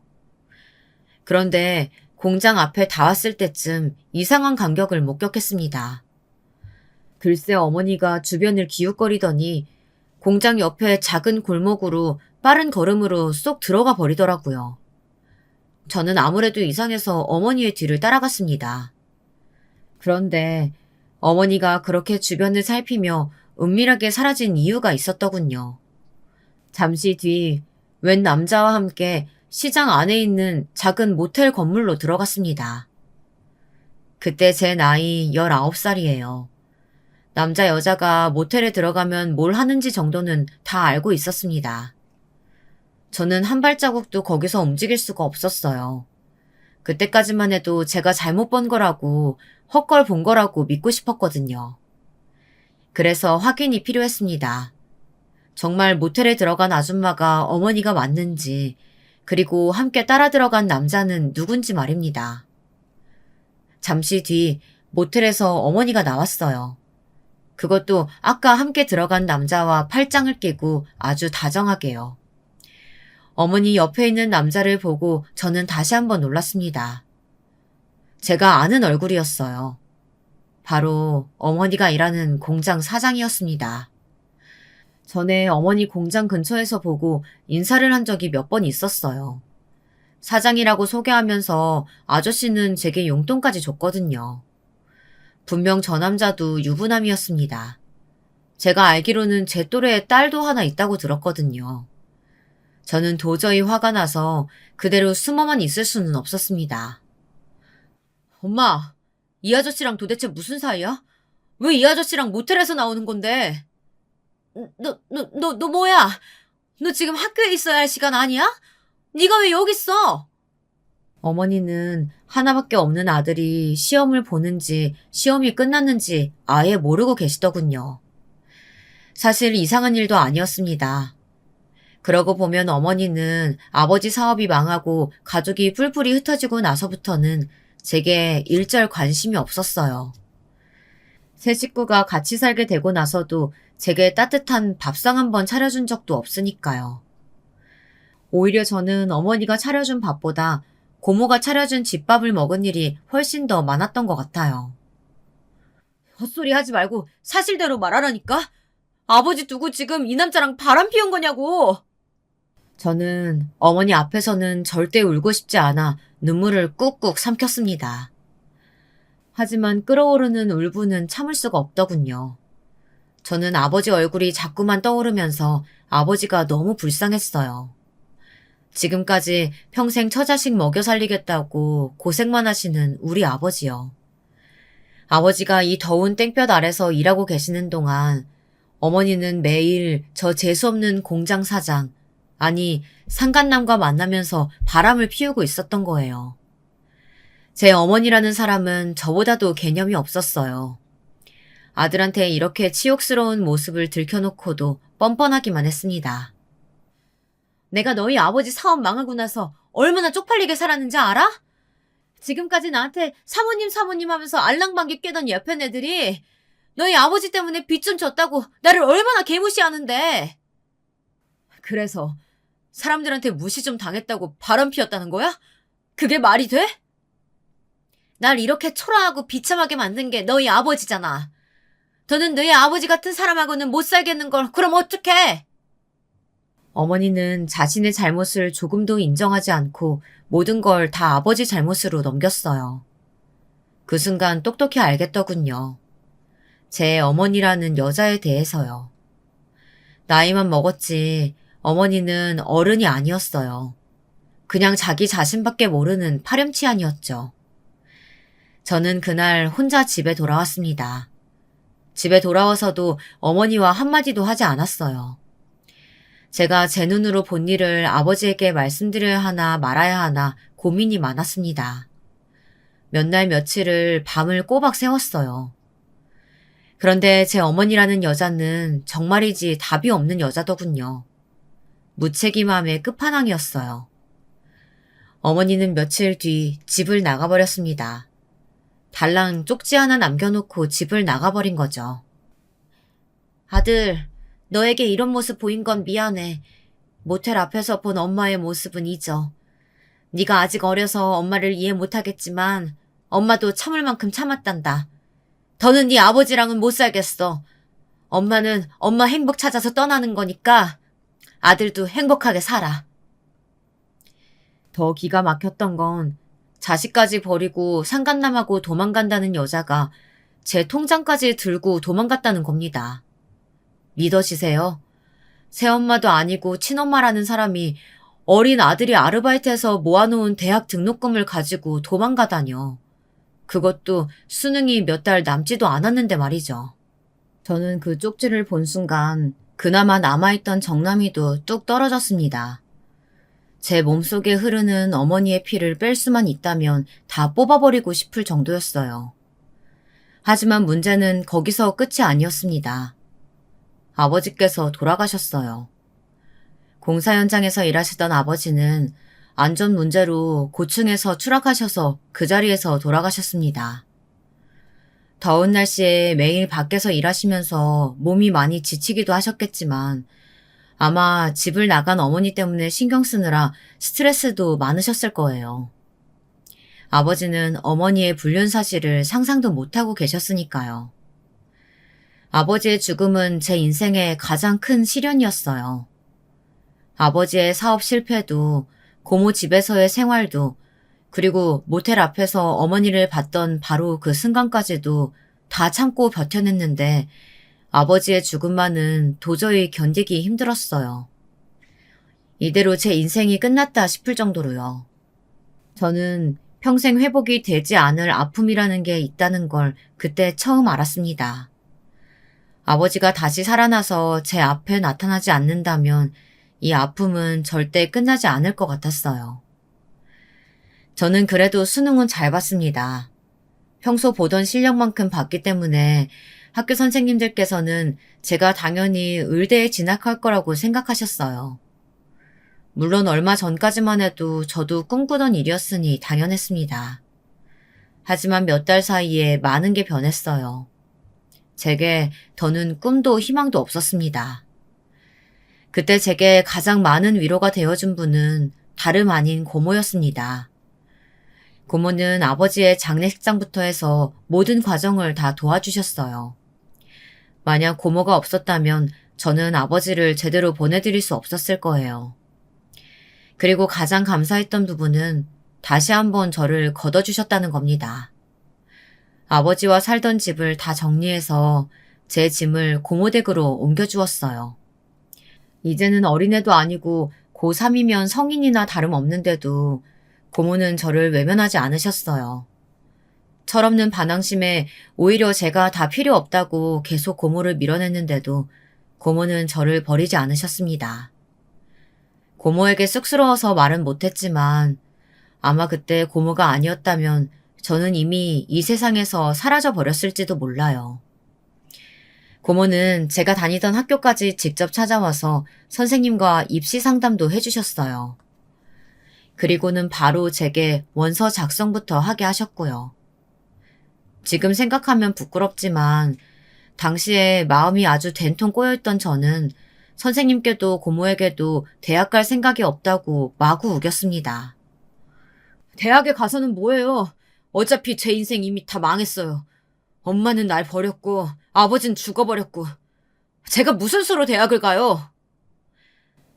네 마음 고모가 다 헤아릴 수는 없지만 고모는 절대 너 이대로 주저앉게 두지 않아. 돈 때문에 그런 거면 걱정하지 마. 됐어요. 고모 돈도 고모부 돈도 한 푼도 안 받을 거예요. 그때는 왜 그랬는지 누구의 도움도 받고 싶지 않았습니다. 괜한 자존심을 부렸어요. 내가 왜 널 도와줘? 너 돈 많아. 너랑 아빠랑 살던 집 보증금 뺀 거랑 너희 아버지 사고로 보험금 나온 거 고모가 10원 한 푼도 안 빼돌리고 다 네 통장에 넣어뒀어. 그 돈으로 대학도 가고 너 하고 싶은 거 다 해. 넌 그래도 돼. 그럴 자격 충분히 있어. 제가 그 돈으로 어떻게 대학을 가요? 아버지 목숨값으로 제가 어떻게 잘 먹고 잘 살 수가 있냐고요. 너희 아빠 몰라? 너희 아버지 너만 보고 평생 산 사람이야. 지금도 하늘에서도 너 훌륭한 의사 돼서 남들 앞에서 떵떵거리며 살기만 바라고 있을 거라고. 고모 말이 다 맞았습니다. 이러고 주저앉아서 페인처럼 있어봐야 달라질 건 없었어요. 나를 버리고 아버지를 죽게 만든 어머니라는 여자는 이 순간에도 잘 먹고 잘 살고 있을 텐데 제가 제 인생을 포기하는 건 너무 억울한 일이었습니다. 저는 의사가 됐어요. 아버지 목숨값으로 받은 보험금으로 공부해서 지금은 사람 살리는 외과 의사가 되었습니다. 공부도 공부고 돈도 돈이었지만 몇 년 동안 제 곁에서 고모가 고생을 많이 하셨어요. 혼자 살 수 있다고 하는 저를 끌어다 데리고 사시면서 매일 밥 해주고 빨래 해주시면서 살뜰히 돌봐주셨습니다. 고모는 아무래도 제가 혼자 있으면 나쁜 생각이라도 할까봐 걱정되셨던 것 같아요. 너 의사 됐다고 이 고모부 모른 척하면 안 된다? 이 고모부가 지금까지 너 눈치 준 게 아니라 다 너 잘 되라고 강하게 키운 거야. 알지? 으이그. 의대 다니는 조카 있어서 딸내미 공짜 과외 시킬 수 있어서 좋다고 한 사람이 입만 살아서는. 고모와 고모부는 여전하셨어요. 티격태격 하면서도 서로를 많이 아끼셨죠. 저는 어느새 그 분위기에 자연스레 스며들었습니다. 부모님과는 일찍 헤어졌지만 그래도 고모부와 고모, 사촌 동생까지 제게는 특별한 가족이라고 생각했어요. 그렇게 저는 저를 위해주는 사람들을 위해 지난 슬픔은 모두 잊고 행복해지기 위해 노력했습니다. 20대 시절에는 내내 제 끔찍한 과거에서 벗어나기 위해 쉬지 않고 공부만 했습니다. 안 그러면 어머니를 향한 원망으로 견딜 수 없을 정도로 힘들었거든요. 덕분에 아주 훌륭한 의사가 되긴 했습니다. 의사가 된 이후로는 조금 더 안정적인 삶을 위해 처음 말씀드렸던 것처럼 좋은 여자를 만나 화목한 가정을 꾸리고 행복해지고 싶었습니다. 고모처럼 다정하고 가정밖에 모르는 여자를 만나고 싶었어요. 제가 그런 이야기를 할 때마다 고모는 굉장히 부끄러워하셨습니다. 에이, 우리 조카는 나보다 훨씬 더 좋은 여자 만나야지. 우리 조카는 충분히 그럴 자격 있어. 고모는 언제나 제 편이 되어주셨습니다. 항상 불안하고 미래를 두려워하는 저를 위해 좋은 말만 해주셨어요. 그렇게 시간이 흘러 제게도 사랑이 찾아왔습니다. 여자친구는 제가 일하던 병원에 내원했던 환자였어요. 저를 보고 첫눈에 반했다면서 먼저 말을 걸며 적극적으로 다가왔습니다. 저는 살다 그런 여자는 처음 봤어요. 자기 마음을 얼마나 솔직하게 잘 이야기하는지, 평생 마음을 드러낼지 모르고 숨기기만 하며 살아온 저와는 전혀 다른 사람이었습니다. 제게 언제나 솔직하게 좋다고 표현해주는 여자친구의 모습에 끌렸던 것 같아요. 운명에 이끌리듯 연애를 시작했지만 사실 그때까지도 전 사랑을 잘 몰랐어요.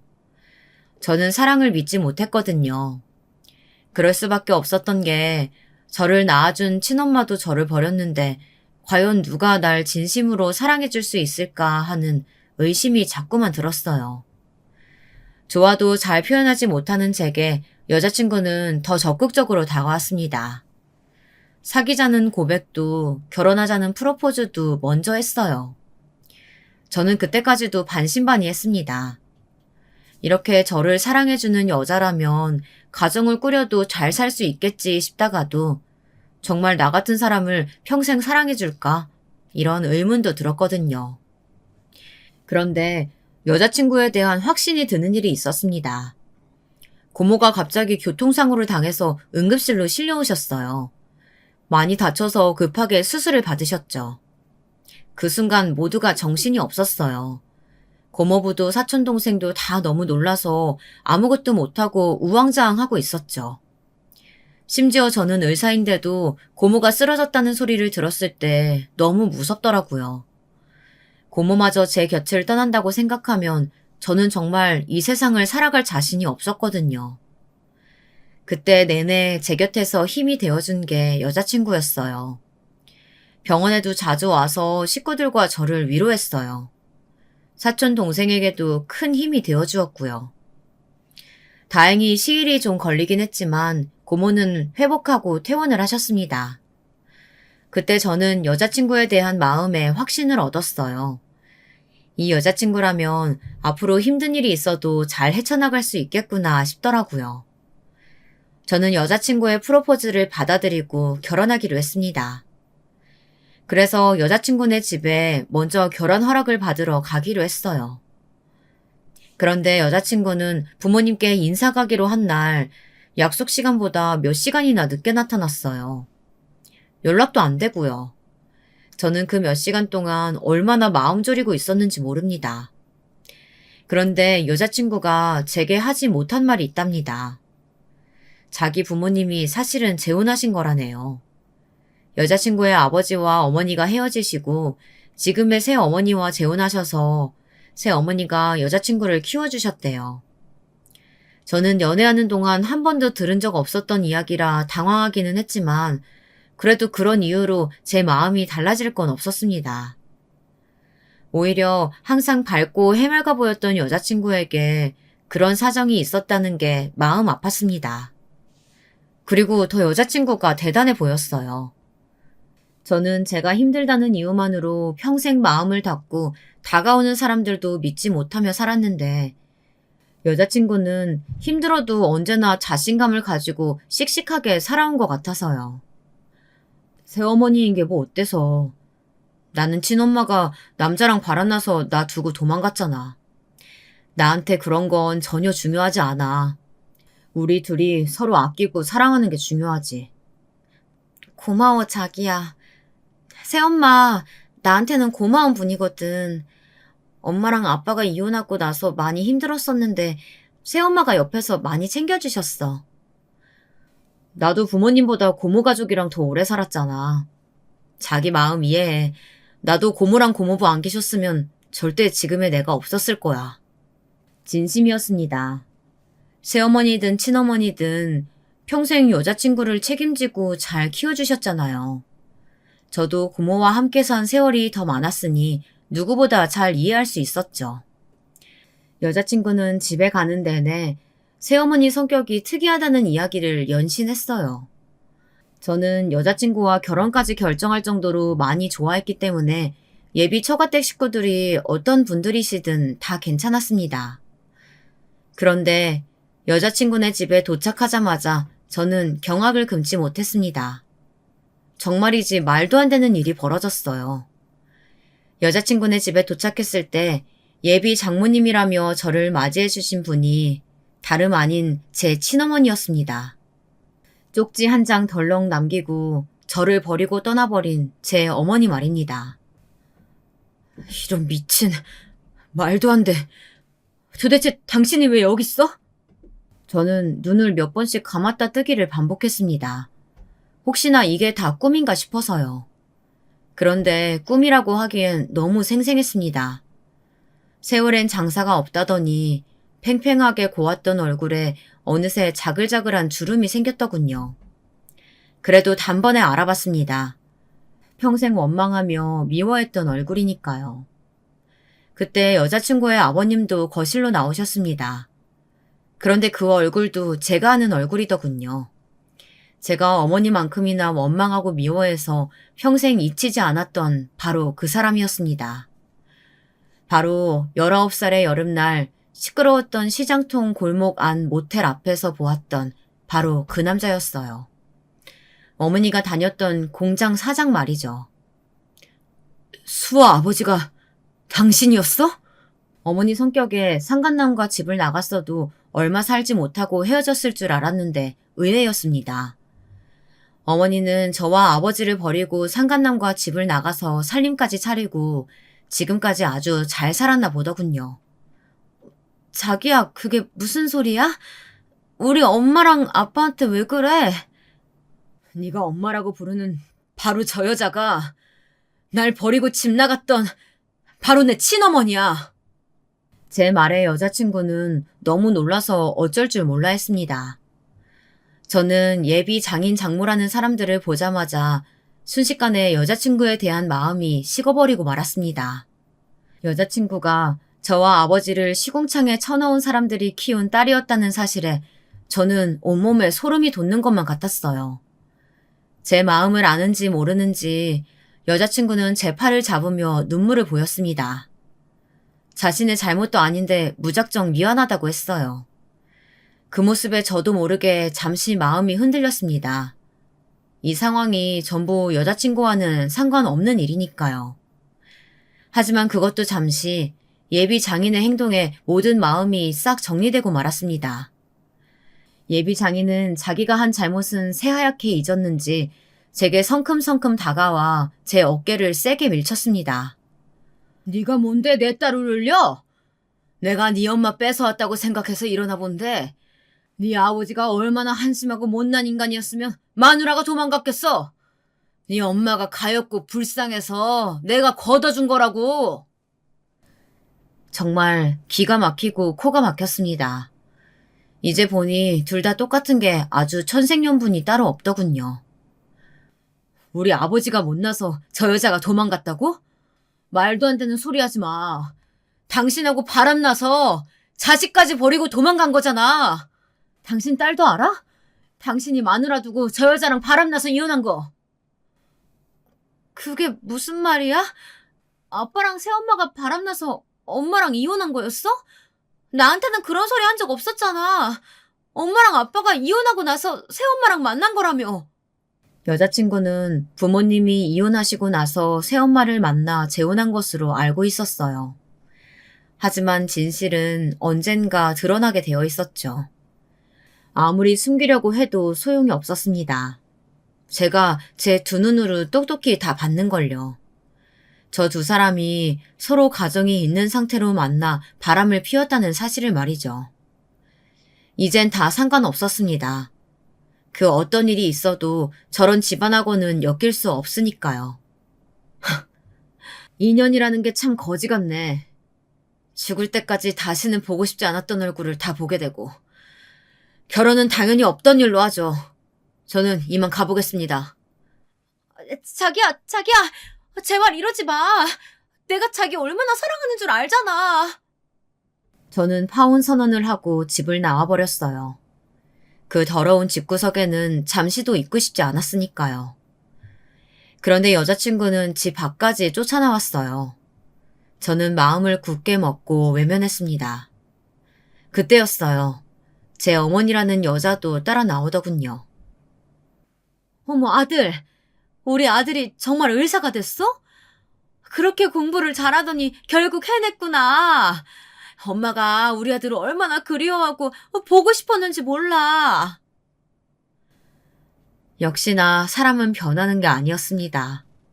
친딸은 아니어도 그래도 10년 넘게 키운 딸이 지금 당장 파혼을 당했는데 그 와중에 제가 의사가 됐다는 것만 중요한가 봅니다. 저에게 가증스러운 얼굴로 다가온 어머니는 갑자기 제 손을 부여잡더군요.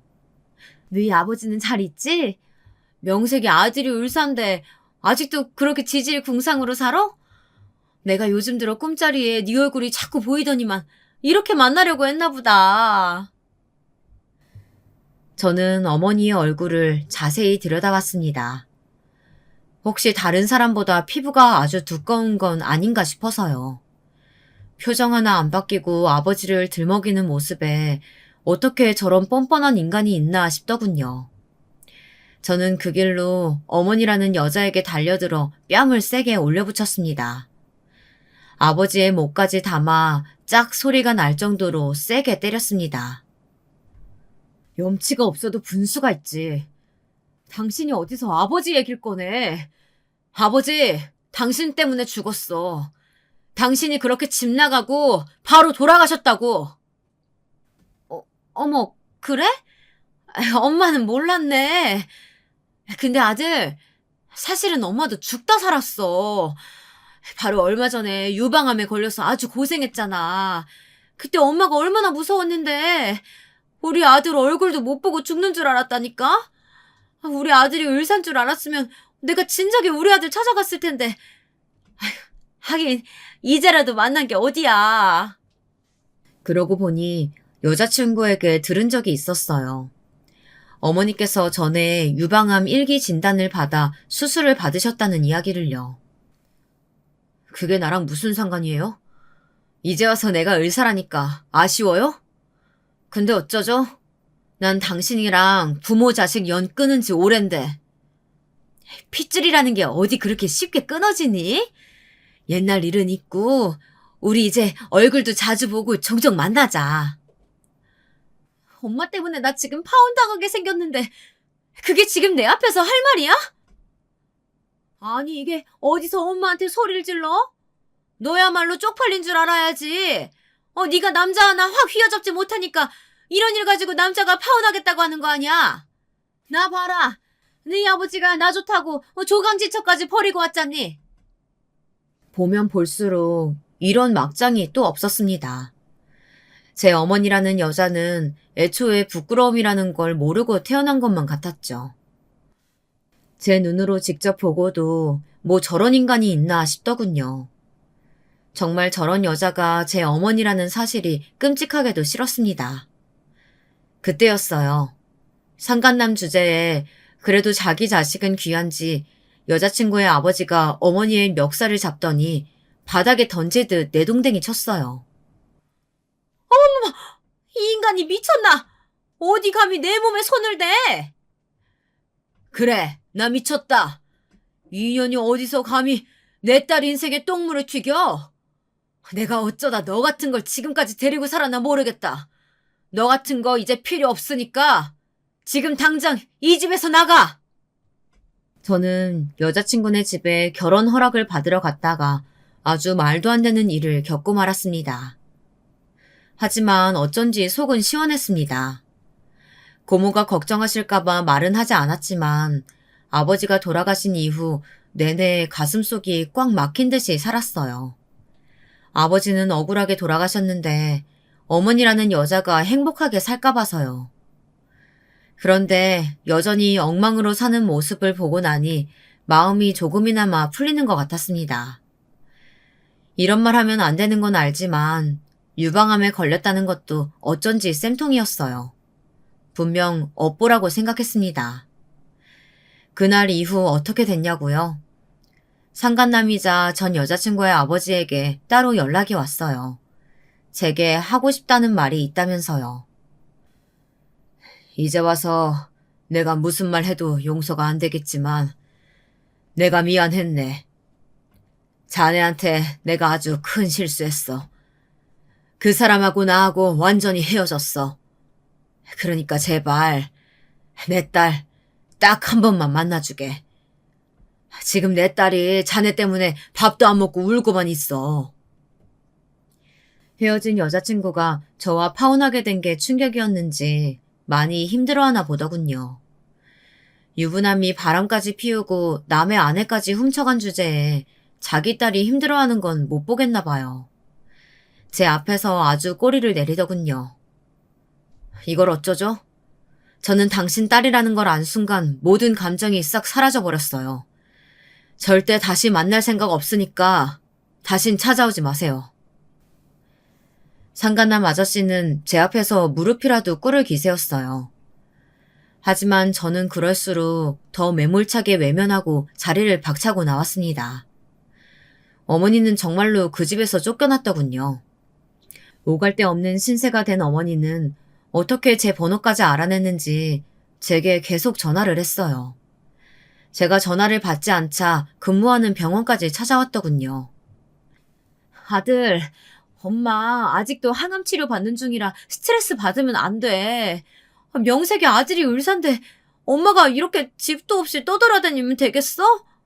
너 집 어디야? 엄마가 거기서 좀 살아야겠다. 웃기고 있네. 당신 호적도 다 파서 그 상간남한테 갔잖아. 난 당신이랑 이제 아무 사이도 아니니까 다신 찾아오지 마. 안 그러면 영업방해로 신고할 거야. 저는 그날 이후로는 절대 만나주지 않았어요. 그리고 찾아올 때마다 계속 경찰에 신고했습니다. 얼굴을 보고 심한 소리를 퍼부을까도 했지만 그것보다 다른 방법을 선택했어요. 어머니가 저를 버린 것처럼 똑같이 해줘야겠다 결심했습니다. 절대 상대도 하지 않기로요. 얼마 뒤 저는 아버지가 돌아가시고 처음으로 고모와 고모부 그리고 제 사촌동생과 함께 아버지의 묘에 다녀왔습니다. 혼자는 자주 갔지만 어쩐지 다른 분들과는 못 가겠더라고요. 아버지 앞에서 제가 행복하게 사는 모습을 보여드리기가 죄송해서요. 저는 처음으로 아버지에게 소주도 한 잔 따라드렸습니다. 그리고 말씀드렸어요. 고모 가족들과 행복하게 살고 있다. 그러니 아버지도 제 걱정은 하지 말고 하늘나라에서 마음 편하게 계시라고 말씀드렸습니다. 저는 이제와 마음의 빚을 갚은 것 같았습니다. 저는 저를 버린 사람에 대한 원망으로 제 인생을 낭비하는 일은 하지 않기로 했습니다. 그러기엔 제게 너무 불필요한 사람이었으니까요. 여러분도 자신에게 필요 없는 사람들 때문에 힘들어하시는 일 없이 편안하시기를 바라겠습니다. 제 기나긴 인생 이야기 들어주셔서 감사합니다.